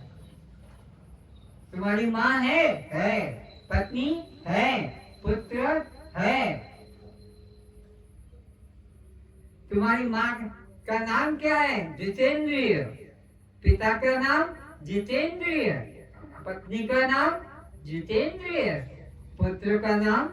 सोचा ये कोई पागल है, पर इसको रात को मैं जगह नहीं दूंगा तो ये मारा जाएगा। कोई न कोई जंगल में इसको रात को अंधेरे में खा लेगा। तो रहने देते, सुबह की बात सुबह करेंगे। रात को रख लिया, खाने को भी थोड़ा दे दिया, क्योंकि घर में कोई अतिथि आता है तो भूखा सुलाते, कुछ न कुछ उसको जितना है प्राप्त करते हैं। तो सुबह उसको कहा, ए जितेंद्रिय, तेरे कपड़े खोल के मुझे दे दे और मेरे कपड़े को तू पहन ले, और जब तक मैं ना आऊं तब तक तू यही रहना। बोलो बिल्कुल ठीक। जितेंद्रिय राजकुमार ने अपने पोशाक को खोलकर सन्यासी को दे दिया। वो सन्यासी का आश्रम था। तो और उस सन्यासी ने अपने कपड़े उसे दे दिए। उस सन्यासी ने क्या किया कि लाल रंग के छींटे उस कपड़े पे लगा दिए। किसके? वो जो राजपुत्र आया था जितेंद्रिय, उसके कपड़े पर, और लेकर गया जितेंद्रिय नगर में और राजा से कहा, कल तुम्हारा बेटा जंगल में शिकार को गया, वो मारा गया, ये उसके रक्त के कपड़े हैं। वो राजा ने कहा, ओ सन्यासी, अपना भक्ति भाव भजन छोड़कर कपड़े की सूचना लेकर मेरे पास आया है। अरे कपड़ा नहीं, तुम्हारा बेटा है, उसके कपड़े हैं, वो मारा गया। तब फिर सन्यासी को वो राजा कहता है, अरे ये सब तुम्हारे हमारे शरीर वस्त्र हैं जिनको धारण किया है, एक दिन छोड़ना, इसको कोई सदा नहीं रखता। कल उसने अपना शरीर छोड़ दिया, ठीक है, हम छोड़ देंगे आज आने वाले कल में? कौन सदा रहेगा? न राम रहे न कोई रावण रहा। सोचा सन्यासी ने, ये बड़ा दुष्ट राजा है, कई रानियां होती है, किससे पैदा हुआ कोई इसको पता नहीं, उसकी माँ के पास चलो। अंदर गया महल में और कहा, ए माँ, तेरा बच्चा कल शिकार को गया था, वो मारा गया, ये उसके रक्त के कपड़े हैं। वो कहती है, माँ और सन्यासी, ये तुम्हारा हमारा शरीर एक वस्त्र मात्र है, जिसको धारण किया छोड़ना पड़ेगा। उसने अपना शरीर छोड़ दिया, हमको भी अपना शरीर छोड़ना पड़ेगा। अरे ट्रेन में बैठ गए हैं यात्री, जिसको जहाँ पर उतरना है वहाँ गाड़ी में से उतर जाता है। आसपास में कोई भी से प्रेम हो जाए तो उनके लिए गांव बदलता। धर्मशाला में भी रहते हैं, कहाँ कहाँ के यात्री खान पान करते हैं, लेकिन जिसको जिसका गांव जाना है वो उन सबको छोड़कर चला जाता है। इस प्रकार से उस माँ ने वचन कहे तो इस सन्यासी ने सोचा ये माँ भी दुष्टा है, अपने पति के बच्चे के मरने पर इसको दुख नहीं हुआ। चलो इसकी पत्नी के पास जाकर कहा, ओ देवी, कल तेरा पति जंगल गया था, ये उसके कपड़े रक्त के सने हुए हैं, अब तेरे को पति का प्यार नहीं मिलेगा। तब वो कहती, ओ सन्यासी, ये पति पत्नी का प्यार क्या है? समझो, जंगल में नदी में के अंदर एक लकड़ी का टुकड़ा, एक झाड़ का डाली बहता आ रहा है, आगे एक और झाड़ की डाली बह रही थी और दोनों डालियां ऐसे आपस में उलझ के बह रही थी। बहते बहते बहते फिर कोई पत्थर चट्टान आ गई तो उसके द्वारा ये डाल इधर निकल गई, ये डाल इधर निकल गई, फिर अलग अलग बहने लगी, फिर वो और किसी से जुड़ गई, फिर वो और किसी से जुड़ गई। एक ही पत्नी सदा पत्नी नहीं, एक ही पति सदा हर जन्म में ये तो बदलते, कभी कुतिया को पत्नी बनाता है, कभी गधेड़ी को पत्नी बनाता है, कभी सुअरनी को पत्नी बनाता है, तो कभी बिलाड़ी को पत्नी बनाता है, कभी कुत्ते को पत्नी बनाते हैं, कभी सुअर को पति बनाते हैं, तो कभी गधे को, कभी ऊंट को, हाथी को, ये सब में पति पत्नी का मेल फीमेल का संबंध सब शरीरों में, ऐसे इसमें कोई सदा रहता नहीं है। इस तरह से सोचा कि पत्नी भी बड़ी दुष्टा है, इसको पति के मरने का कोई प्यार नहीं आया, फिर कोई दुख नहीं आया। चलो इसके पुत्र से पूछे। पुत्र के पास गए तो कहा, अरे बेटा, कल तेरा बाप जंगल में गया, वो मारा गया, अब तेरे को बाप का प्यार नहीं मिलेगा। वो बच्चा कहता है, ओ सन्यासी, कई बार मैं उसका बाप बन चुका हूँ, वो गया तो गया।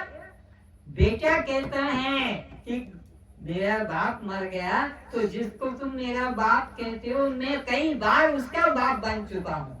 ये कुछ बेटा सदा बेटा रहेगा, बाप सदा बाप, पति ऐसा नहीं, ये परिवर्तन शरीरों का होता रहता है। सोच रहे लड़का भी बड़ा दुष्ट है और इसको ममता नहीं हुई बाप के मरने की। एक और घटना घटी, अभिमन्यु मारा गया, अर्जुन का बेटा अभिमन्यु मारा गया और रोने लगा अर्जुन। तो भगवान कृष्ण पे प्रार्थना कर रहा है, क्या कर रहा है कि हे प्रभु, तुम मेरे वहीं रह दो, हे प्रभु मेरे बच्चे को जिंदा कर दो। भगवान ने कहा कि अच्छो जो मर गया, नहीं, मेरा बच्चा मुझे बहुत प्यार करता था, उसे आप जिंदा कर दो। भगवान ने कहा, अगर वो तुझे बाप मान लेगा तो मैं जिंदा छोड़ दूंगा, नहीं तो वापस उसको उसी मृत अवस्था में कर दूंगा। बोले, हाँ, मेरा तो बहुत प्यार है, वो मुझे बहुत प्यार करता। भगवान ने योग माया की शक्ति से अभिमन्यु को जिंदा कर दिया। अभिमन्यु खड़ा हुआ और ये भागा, हाँ बेटा, रुक जा, मैं तेरा बेटा नहीं और तू मेरा बाप नहीं। भगवान कृष्ण मुस्कुरा रहे हैं कि बड़ा मोह था, मेरा बेटा मेरे को बहुत प्यार करता है, मेरे को मेरा पिता बहुत प्यार करता है, तो तेरा तू मेरा बेटा नहीं। और मैं तेरा, तो अभिमन्यु कहता है मैं तेरा बेटा नहीं और तू मेरा बाप नहीं। तेरा मेरा जो संबंध था हो गया। अब ये मोह जगा रहा है, अरे तेरी माँ रो रही है, खाना पीना छोड़ गया, तेरी पत्नी बेहोश पड़ी है, तेरे बच्चे पापा पापा चिल्ला रहे। चल, उसने कहा मेरी कोई माँ नहीं, मेरी कोई पत्नी नहीं, मेरे कोई बच्चे नहीं, ये झूठा संसार है, धोखेबाज संसार है, कोई किसी का साथ नहीं देता है। कौन कब चला जाता है, कौन कब चला जाता है, कौन किस अवस्था में छोड़ के चला जाता है, इस तरह से। और वहां से यह विवेक जगा। एक घटना और घटी। राजा अपने गुरु के पास जाता है और कहता है गुरुदेव, आपने जो ब्रह्म ज्ञान दिया, आत्म ज्ञान दिया, ऐसा कभी नहीं, कहीं नहीं, किसी ने नहीं दिया। मेरे को कोई शंका नहीं है, कोई शंका नहीं है, लेकिन एक क्या, मैं ये देखना चाहता हूँ कि मरने के पहले में क्या था, बस। और मेरे को कोई शंका नहीं है, सब ब्रह्म ज्ञान से दूर हो गया। गुरुदेव याज्ञवल्क्य कहते हैं कि तू सब कुछ इच्छा कर, किंतु पिछले जन्म को जानने की कभी इच्छा मत कर, और पिछले जन्म को जानने की इच्छा करेगा तो ये जीवन तेरा नष्ट हो जाएगा, भ्रष्ट हो जाएगा। अरे गुरुदेव, आपने जो ब्रह्म ज्ञान दिया मुझे कोई गिरा नहीं सकता, मेरे को तो पिछले जन्म का बता दो, देख मेरी बात मान जा। गुरु की आज्ञा का जो तिरस्कार कर देता है, भगवान गीता के 18 अध्याय के 57 श्लोक में कहते हैं, 58 श्लोक में उसका पतन हो जाता है, पतन नाश हो जाता है। इस प्रकार से उसको कहा, नहीं नहीं गुरुदेव, अच्छा तो जाए, देवी तेरे को मैंने दृष्टि। और उस दिन इन्होंने प्लान बनाया था कि हम लोग पति पत्नी जंगल में घूमने जाएंगे, आज छुट्टी का दिन है। राजा जनक था जो भी नाम, और वह लौट के कह के गया कि मैं गुरुजी को प्रणाम करके आता हूँ और फिर घूमने चलेंगे, तब तक तू तैयार हो जा।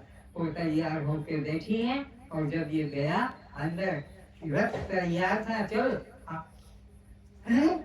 ये तो मेरी माँ है, हाय राम, मेरी माँ, और मैं इसके साथ संबंध रख रहा था, बच्चे पैदा कर रहा था, धिक्कारे मेरे जीवन को, मेरी माँ को पत्नी बना के मैं भोग रहा था।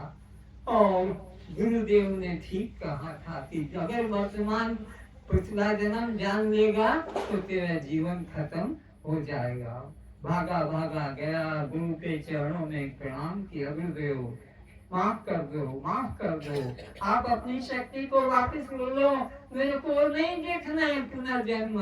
एक ही में ये पता लगा कि ये माँ है, पता नहीं कोई लड़की भी होगी उसमें मेरी, और कोई जन्म में कोई और कुछ रूप होगा। तब से वो पत्नी का संबंध नहीं कर पाया और अलग अलग इसी प्रकार ना पड़ा। तो पुनर्जन्म को जानने की इच्छा मत करना।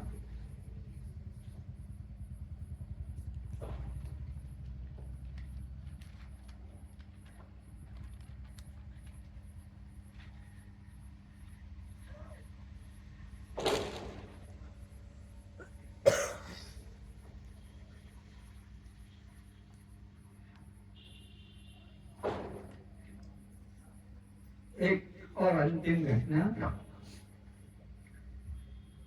एक बच्चा माँ बेटे साथ साथ है और साथ साथ सोते हैं, और एक दिन क्या हुआ, बच्चा जगाने से नहीं जगा, बच्चे की उम्र 5 साल की हो गई थी। जब नहीं जगा तो कहा, अरे आओ, गांव वालों को कहा मेरे बच्चे को जगा दो। क्या पागल है, बच्चे को जगाने के लिए किसी की जरूरत है, वो तो अपने जग दादा, थोड़ा हिला दो तो नहीं नहीं, वो ना जग नहीं रहा, हिलाया नहीं जग रहा है। गांव के लोग आए, पड़ोसी लोग, अरे ये अब नहीं जगेगा, कि क्यों, ये मर गया है, ना ना ना मेरे बच्चे को जगाना पड़ेगा, मेरा बच्चा मरा नहीं है। वो रोने लगी तो गांव वाले भी सो जाए, पागल हो जाएगी, इसको भगवान बुद्ध के पास पहुंचा दो। भगवान बुद्ध ने कई मरे बच्चों को भी जिंदा किया है, लेकर गई भगवान के आगे। भगवान ध्यान में बैठे थे, उनके आगे बच्चा मरा हुआ लेटा दिया और कहा प्रभु मेरे बच्चे को प्राण दे दो, जीवन दे दो, ये जगा दो। बोले तू खुद जगा लेती, नहीं जगा। भगवान ने कहा अरे अरे अब ये तो नहीं जगेगी, ये तो मर चुका। ना ना ना आपको जगाना होगा, गांव वालों ने मुझे भेजा है कि भगवान बुद्ध ने कई बच्चों को जगाया है। सोचा क्या करूं, तो कहा जा गांव में जा, एक मुट्ठी राई का दाना ले आना, मैं इस पे उसार दूंगा, ये जग जाएगा। खुश हो गई, हंसने लगी और जान रुक रुक, ये सुनिए, उस घर से मुट्ठी का दाना लाना राई का, जिस घर में कोई मरा, जिस घर में कोई ना मरा हो उस घर से लाना। तो गांव में गई, मेरे को एक मुट्ठी राई का दाना दे दो, मेरे बच्चे को जिंदा करना है। बोले एक मुट्ठी क्या, एक थैली भर के ले जा। लिया, तुम्हारे घर कोई मरा तो नहीं था, मेरा पिता मर गया, वो वहीं खाली। दूसरे घर, मेरे बच्चे को जिंदा करना है, मुझे राई का दाना ले लो, जितना चाहिए। दिया, कोई मरा तो नहीं, मेरी माँ मर गई है। ऐसे करती घर घर घर घर में गया, किसी का कौन सा, किसी का, सारा गांव घूम लिया, कोई घर ऐसा मिला नहीं जहाँ पर वो मरा ना हो। ये जन्म मिला है मरने के लिए, पर मूर्ख लोग रोते हैं छाती पीट पीट कर। अरे आज तक ना राम की माँ जिंदा रही, ना कृष्ण की जिंदा रही, ना राम खुद जिंदा रहे, ना कृष्ण ना बुद्ध। इस तरह से उसने आकर भगवान को प्रणाम किया, गांव में से लौट के आ गई, कहीं से भी राई का दाना ला। भगवान बुद्ध ने कहा ला राई का दाना। बोले नहीं है मेरे क्यों, क्यों सारे गांव में राई नहीं मिला। अरे गांव में तो गाड़ी गाड़ी भर के राई खेत से आया है, लेकिन मेरे को नहीं मिला क्योंकि उसके घर में कोई न कोई मर गया था। 5 मिनट रुक जाओ, 5 मिनट रुक जाओ, मैं बोलूंगा तब लाना, ये लेके जा। अपने मन मानी काम नहीं कर दो, मेरा मुंह में पानी आ जाएगा देख के, मैं क्या बोलूंगा। हाँ, तो इस तरह से उसको कहा राई का दाना नहीं। अब तो प्रभु मेरा अज्ञान हट गया, अब तो मुझे वो ज्ञान दे दो जिससे मेरा कल्याण हो जाए। अब मुझे बच्चे को जिंदा कराने की मन में वासना नहीं, क्योंकि सारे गांव में हर घर में कोई न कोई मरा, कोई घर ऐसा खाली नहीं मिला। तो जाकर अपना मेरा कल्याण करो। तो भगवान बुद्ध ने उसको ब्रह्म ज्ञान दिया और उससे उसका कल्याण हो गया। अब हम विचार करेंगे कि तुम्हारा हमारा शरीर जो बना है ये किस तरह से मिला है और इससे हम कैसे अलग हैं। बहुत प्रैक्टिकल का विषय है, शायद तुम्हारे जीवन में अनादि से आज तक कभी नहीं हुआ, वो इस ज्ञान में घटेगा। तो यहाँ तो ये देखो, ये सामान जो था बाकी, अरे वो कहाँ गया, ले आया। अरे देखो ये खाने की जल्दी है, वो जो चौकी था, हाथ था, इसके साथ साथ वो सामान था ना। हाँ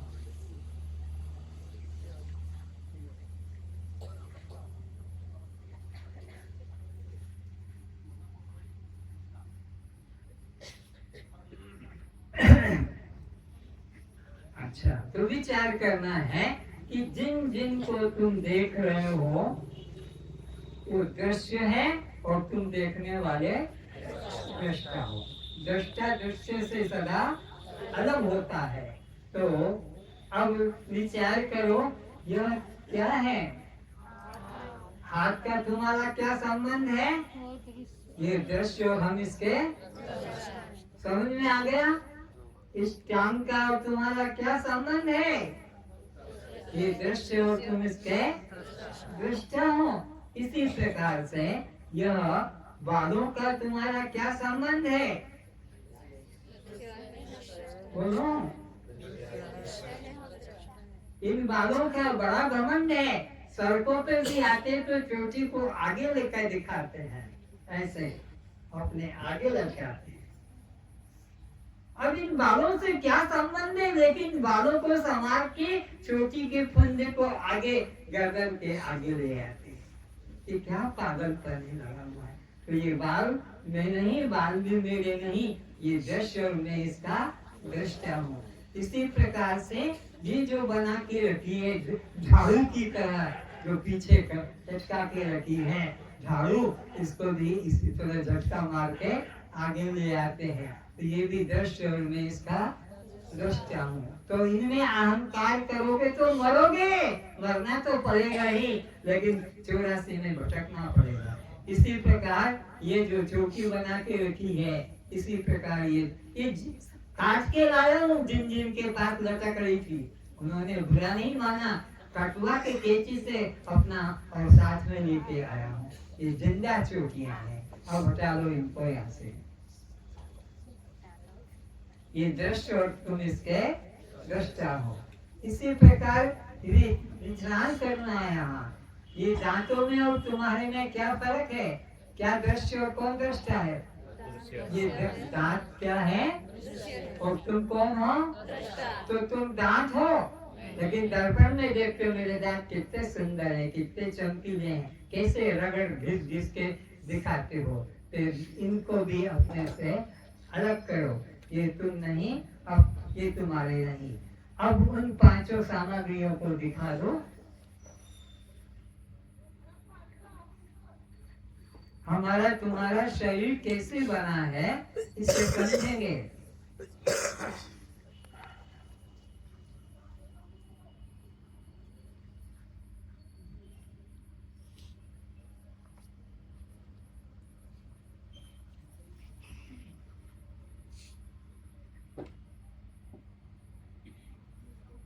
जीवन में पहली बार ये प्रैक्टिकल मिलेगा देखने को, समझने को। 5 यात्री घूमने चले, घूमते करते चलते, क्योंकि पता लगा कि भुवनेश्वर में सर्कस आया है। सर्कस देखने के लिए 5 यात्री घर से निकले और चलते चलते दिन के 1 बज गए। वे अपने घर से कुछ खाने का सामान भी लाए। तो 5 लोगों ने देखा झाड़ भी है और पानी का साधन भी है। सब रुक गए वहीं पर, अपनी साइकिल मोटरसाइकिल को रोककर, और वहां पर कहा कि यहाँ हम खाना खा लेते हैं। दिन का 1 बज गया, भूख भी लग रही है। तो एक ने निकाल के रखा, दूसरे ने, तीसरे ने भी, चौथे ने भी, 5वें ने भी निकाल के रखा। तो क्या देखते हैं कि ये व्यक्ति तो ढोकला लाया है, और ये व्यक्ति पोड़ पीठा लाया है, ये व्यक्ति केक लाया है, ये व्यक्ति इडली लाया है, और ये व्यक्ति जो है इसको क्या बोलते हैं? हाँ ठीक है, जाओ। ब्रेड, ये देख रहे हैं एक दूसरे को। अब वो सोचता है अगर मेरे को ये ढोकला मिला होता तो मजा आ जाता। ढोकला वाला सोचता है मुझे केक मिला तो मजा आता। फिर ब्रेड वाला, तो ऐसे काम करो, अपनी अपनी सामग्री के 2 भाग कर दो। तो शुरू कर दिया, ढोकले वाले ने अपने ढोकले के 2 भाग कर दिए। तो फिर इस पोड़ पीछा वाले ने भी अपने पोड़ पीछा के 2 भाग कर दिए। कैसे ये पंचीकरण हुआ? तुम्हारे हमारे शरीर का निर्माण के इन सामग्री से समझ में आएगा कि पंचीकरण किसको कहते हैं और कैसे हमारा शरीर निर्मित हुआ।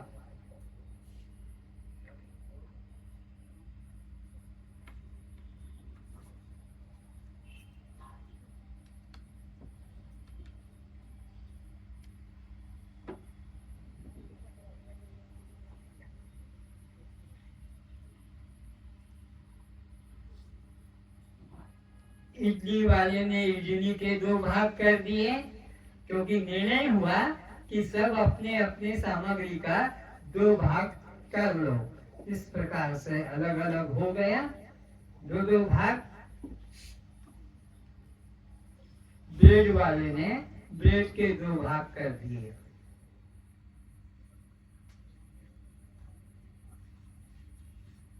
बोले भाई भूख लग रही है, तेजी से क्या करें? बोले एक काम और करो। क्या करो? अपनी सामग्री का आधा भाग अपने लिए रख लो और आधा जो है उसके 4 टुकड़े कर दो।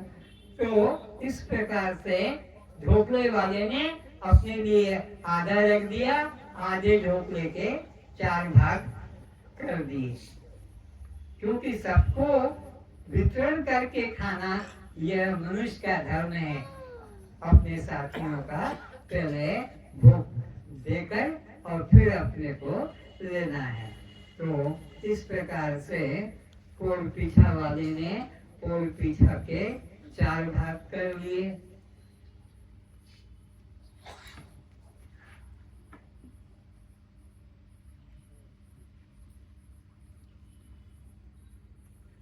ब्रेड वाले ने ब्रेड के 4 भाग कर दिए। आधा भाग अपने लिए पहले रख लिया और आधे भाग के 4 भाग कर दिए।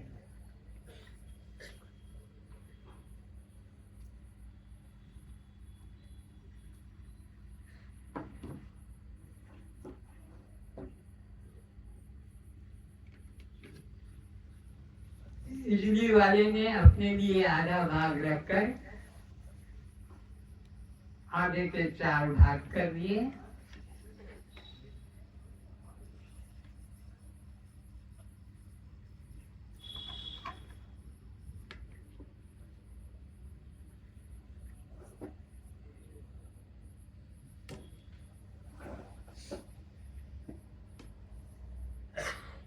अब आखिरी में बच गया केक वाला। तो केक वाले ने भी अपने लिए आधा केक अलग रख लिया और आधा केक के 4 भाग बना दिए।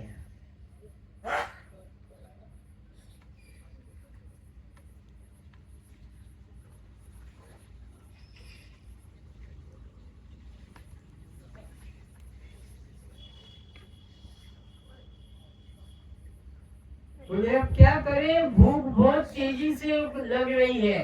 बोले एक बस आखिरी काम कर लो, अपनी सामग्री का अपने लिए आधा भाग रख लिया। अपनी सामग्री का आधे के जो 4 बचे हैं वो अपने साथी को दे दो। तो इस तरह से ढोकला वाले ने अपने साथियों में एक एक टुकड़ा देना शुरू कर दिया। इसी प्रकार से और पीछा वाले को मिल गया, इसके बाद में केक वाले को भी मिल गया, इसके बाद में आया तो इडली वाले को भी मिल गया और इसके बाद में उसने ढोकले वाले ने ब्रेड वाले को भी दे दिया।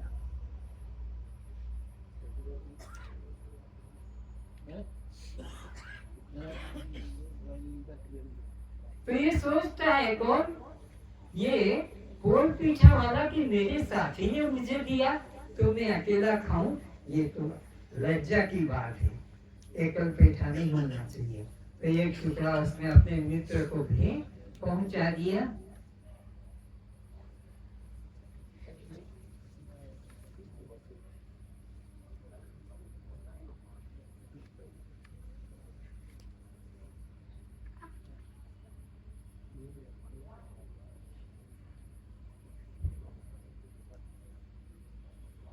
एक अपने केक वाले को दे दिया, एक टुकड़ा इसने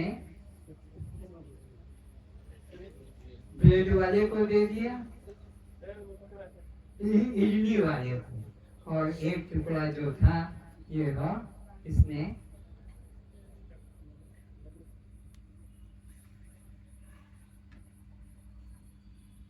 ब्रेड वाले को दे दिया।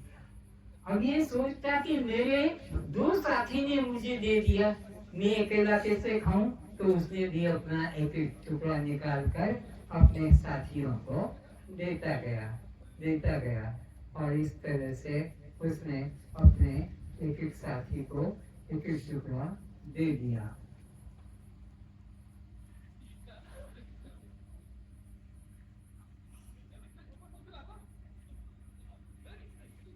अब ये देखता कि मेरे पास में 3 दोस्तों ने मेरे पास में सामग्री पहुंचा दी, तो मैं भी अकेला कैसे खाऊं?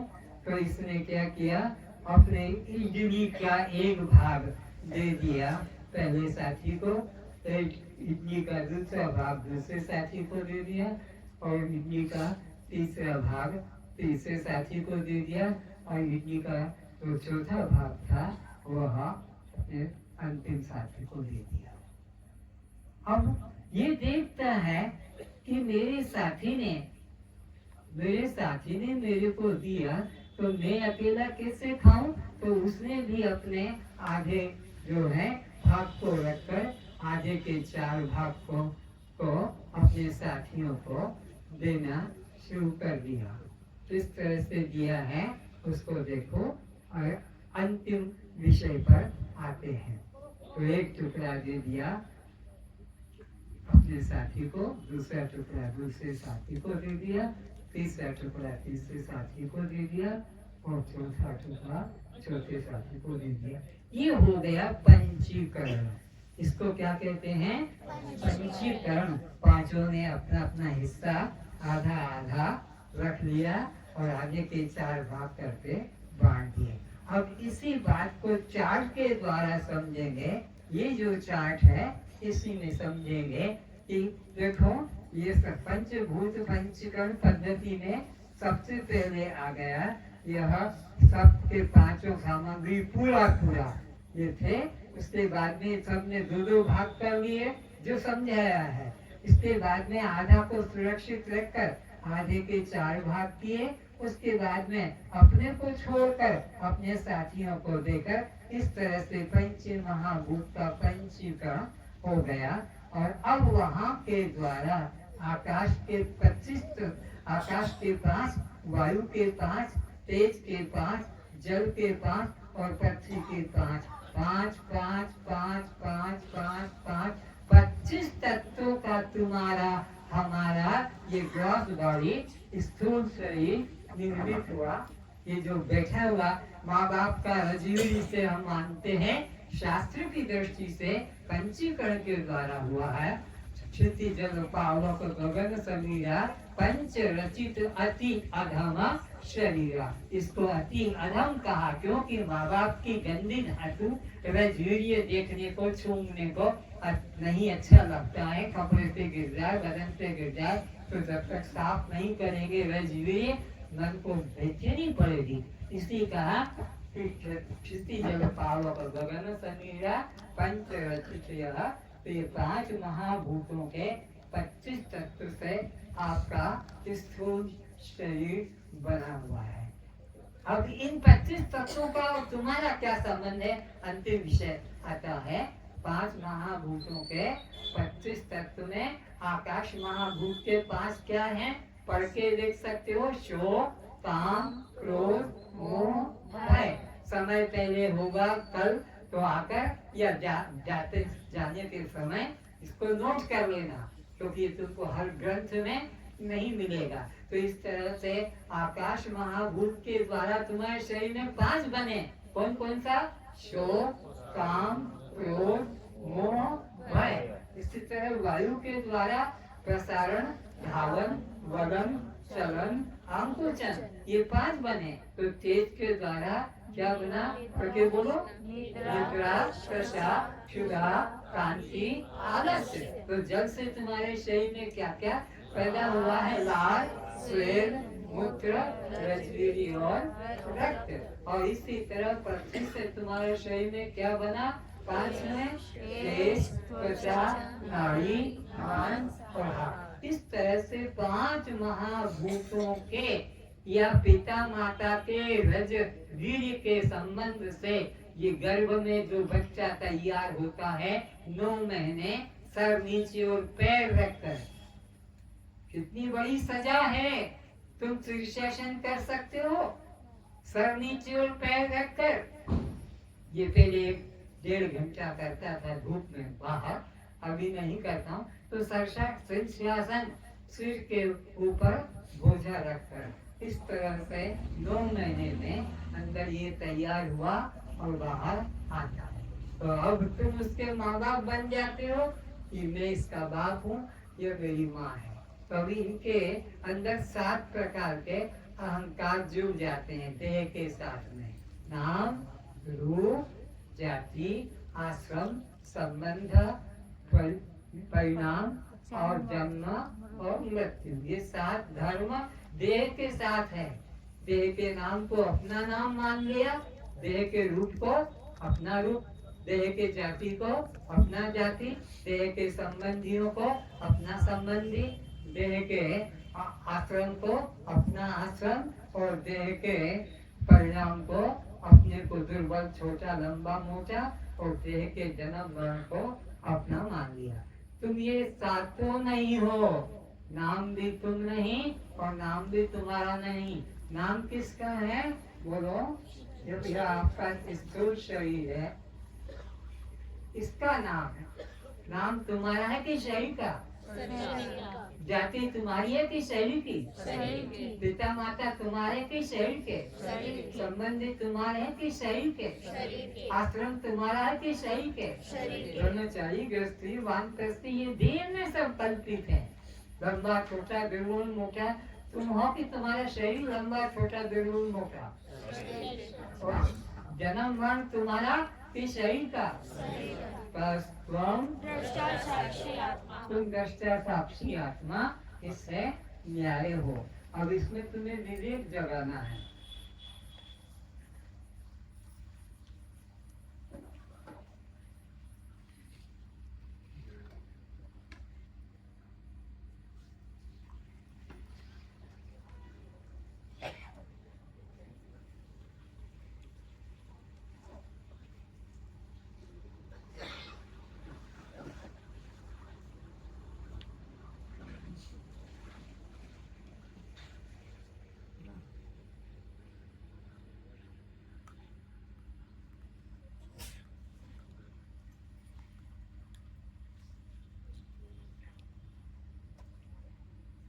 इन बच्चों को देखो,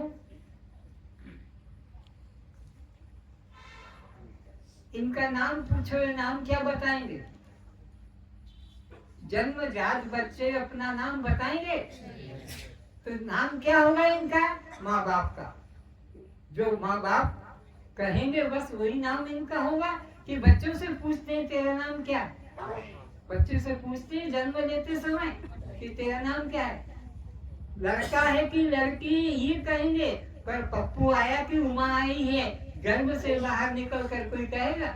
गर्भ से कोई निकलते समय उसका नाम? जाति कौन सी होगी? गर्भ से माँ बाप की जो जाति होगी। संबंधी इनके कौन होंगे?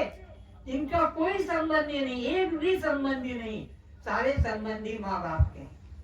काका काकी, नाना नानी, दादा दादी, मौसा मौसी, बहुनी, ये सब पति के या तो रिश्तेदार होंगे या पिता के रिश्तेदार होंगे या माँ के। सारे रिश्ते तुम्हारे जितने रिश्ते तुम बोलते हो, या तो वो पिता के नाते से बना है रिश्ता या माता के नाते से। काका तुम कैसे बोलते हो? तुम्हारा काका पने का संबंध कैसे? वो पिता का छोटा भाई। और तो इसको दादा क्यों कहते हो? हमारे बाप का। तो उसका ये नानी क्यों? ये दादी क्यों? ये मौसी क्यों? ये तुम्हारे इनके एक भी संबंधी, सारे संबंधी पिता माता के नाते पुकारे जाते हैं। तो अपने को इन सातों से मुक्त कर लो। नाम मेरा नहीं, रूप मेरा नहीं, जाति मेरी नहीं, संबंधी मेरे नहीं। ये सब मुझसे अलग है। जैसे वो हाथ अलग है, टांग अलग है, सर अलग है, नाखून अलग है, दांत अलग है, सारे अंग हमारे शरीर से जुड़े हैं। हम शरीर से अपने को अलग मानते हैं, शरीर से हम अपने को अलग जानते हैं। इस तरफ तो देखो कैसा अहंकार हुआ। ये नीचे देखो महान वट वृक्ष है, इसका एक फल है लाल लाल जो नीचे है। इस फल के को तोड़ोगे तो इसमें छोटी सी मंजी बीज निकलेगा। उस बीज को अंदर फिर एक शक्ति छुपी है जिससे ये महान वट वृक्ष बना है। अब ये वट वृक्ष का गर्व है मेरे, कितना महान, हजारों पशु पक्षी मेरे नीचे विश्राम करते हैं। तब ये फल कहता है ओ घमंड मत कर, ये सब मेरी महिमा है। अरे तू छोटा सा और मैं कितना बड़ा, अरे तेरे बड़े पने का घमंड मेरे पे निर्भर है। अगर मैं पहले ना होता और बीज उसमें वृक्ष ना निकलता तो वृक्ष बनता। तो बीज पहले कि वृक्ष पहले? बीज पहले है। तो घमंड कर कि यह तेरा अहंकार झूठा है, बीज है, मैं नहीं मानता।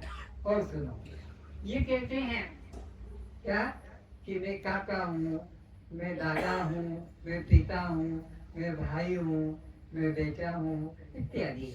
ये करते करते तो ये बूढ़ेपने का अहंकार कहाँ से आया निकल कर? यह पुरुष के शरीर से। पुरुष के शरीर का अहंकार कहाँ से आया? उसके छोटे शरीर से। छोटे शरीर का अहंकार उसके छोटे शरीर से, उससे छोटे शरीर का अहंकार उससे छोटे का, उसके छोटे का अहंकार वो जो गर्भ में रजवीर्य था, तो रजवीर्य ही बढ़कर वह छोटा बच्चा बन गया, वही किशोर बन गया, वही युवा बन गया, वही पिता बन गया और वही बूढ़ा दादा बन गया। ये सारे अहंकार किस पे टिके हैं? रजवीर्य पर। रजवीर्य ही विकसित होकर स्त्री पुरुषों के संबंध से वो भ्रूण तैयार हुआ, भ्रूण से ही फिर वह बच्चा और बच्चे से बढ़ते बढ़ते हुआ। तो ये सारे अहंकार किस पे निर्भर करते हैं? जो अंतिम धातु रजवीर्य पुरुषों का, उससे हुआ। तो रजवीर्य के शरीर को तुम अपना मान के घमंड करते हो कि मैं ब्राह्मण, मैं क्षत्रिय, मैं वैश्य, शूद्र, लेकिन ये शरीर का घमंड कहाँ से शुरू करना पड़ेगा? करोगे तो कि मैं पिता का वीर्य और मैं माता का रज हूँ। कोई चीज ही ये गंदी धातु में अपने को मानने को तैयार, तो ये गंदी धातु मानने को तैयार नहीं, तो ये भ्रूण भी तुम नहीं, ये बच्चा भी तुम नहीं, ये किशोर भी तुम नहीं, ये युवा भी तुम नहीं, ये पिता भी और दादा भी तुम नहीं। सारे अहंकार को मन से निकाल दो, ये सब में नहीं। कस्त्वम मैं तो दृष्टा साक्षी आत्मा हूँ, ये सब के सब दृश्य है, मैं इनको अपना रूप कभी मानूंगा नहीं, ये मेरा असली रूप नहीं है। इस तरह से अपने को निश्चय करना है। और अब आज का विषय को मैं यहीं पर विश्राम देता हूँ। आपको अभी यहाँ पर अटेंडेंस में हाजिरी बोलना पड़ेगी, तो आपकी अटेंडेंस ली जाएगी। हाजिरी में शिवोहम कहना होगा। आपका स्वरूप आज से क्या होगा? स्कूल कॉलेजों में तो यस सर, हाजिर साहब, उपस्थित हूँ, ऐसा सांसारिक दृष्टि से, पर आध्यात्मिक दृष्टि से आपको कस्त्वम, तो नाम तुम्हारा पुकारा जाएगा, पर तुमको उत्तर शिवोहम में देना होगा। कौन है अटेंडेंस लेने वाला? उत्तर हर एक को हाथ उठा के बताना होगा, ताकि मैं भी आपका दर्शन कर सकूं कि आप कहाँ विराजमान है। आपका नाम पुकारा जाएगा।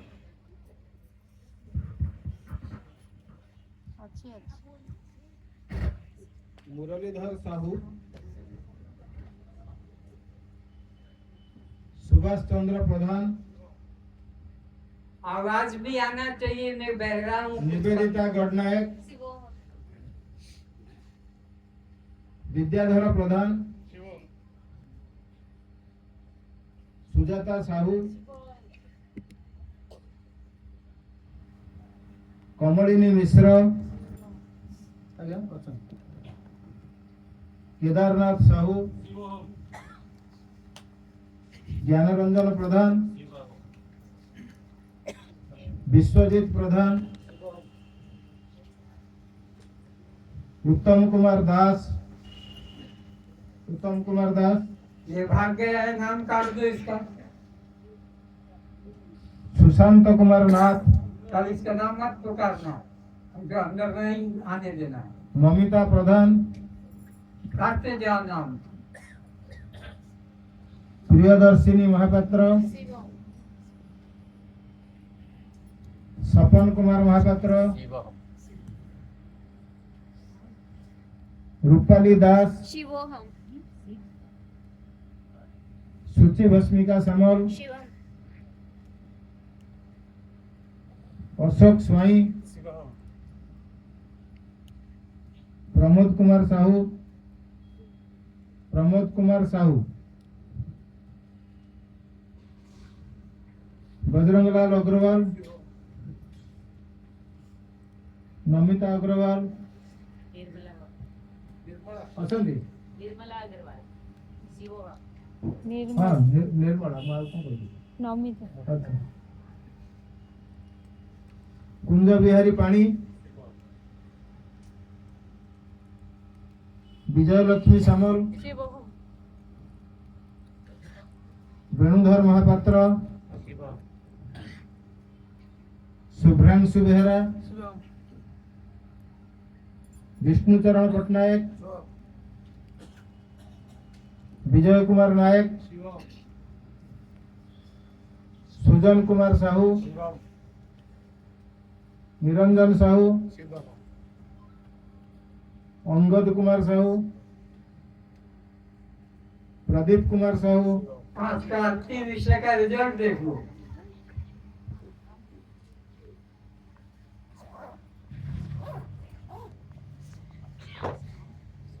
ये है धान। आज का रिजल्ट देखो, ये धान है। इस धान को एक खेत में डालो, अनेक बन जाएगा। रफ आइडिया, 1 से 100 हो गए, 100 को डालोगे 10,000 हो जाएंगे, 10,000 को डालो लाख हो जाएंगे। लेकिन इन धान को फिर इस रूप में ले आओ, क्या बन गया? ये चावल बन गया। तो अब 10,000 से 1,00,000 धान हो, एक से बढ़ते बढ़ते ये कितने हो गए धान? लाख करोड़ चक हो जाएंगे। जितने बोओगे 10 गुना, जितने बोओगे बढ़ते जाएंगे। तो ये धान की अवस्था है। और ये चावल, और तो एक ठक चावल को तुमने, एक ठक धान को तुमने चावल बना दिया। धान को क्या बना दिया? चावल किससे बना है? धान से चावल बना। और चावल को बोलोगे खेत में तो कितना बनेगा? 1 करोड़, 1,00,000, 1,000, 100, 10, एक भी नहीं बनेगा। 1,00,000 एक धान के बढ़ते बढ़ते ठक हो जाएगा, बढ़ते बढ़ते। लेकिन आपके चावल को कितना भी वो, एक भी बनेगा नहीं। ये मुक्ति का प्रतीक है और ये बंधन का प्रतीक है। चावल देह भाव बंधन का प्रतीक है।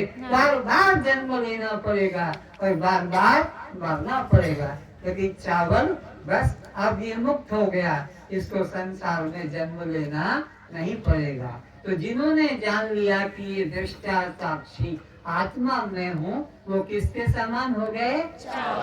और जो अपने को देह मानता वो किसके समान है?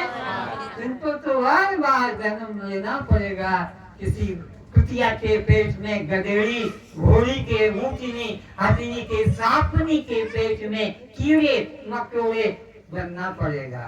तो जिन्होंने देह भाव का त्याग कर दिया और अपने को दृष्टा साक्षी आत्मा जाना, वे मुक्त हो गए। कल का विषय बहुत महत्वपूर्ण होगा। इससे ऊपर सूक्ष्म शरीर, कारण शरीर, कल 2 विषयों पर विचार करेंगे। आज इतना ही। प्रार्थना करें। सर्वे भवन्तु सुखिनः, सर्वे सन्तु निरामयाः, सर्वे भद्राणि पश्यन्तु, मा कश्चित दुर्भाग भवेत्। सब सुखी रहें, निरोग रहें, प्रसन्न रहें, किसी को भी कष्ट न हो, सबका मंगल हो, सबका मंगल हो। कस्त्वं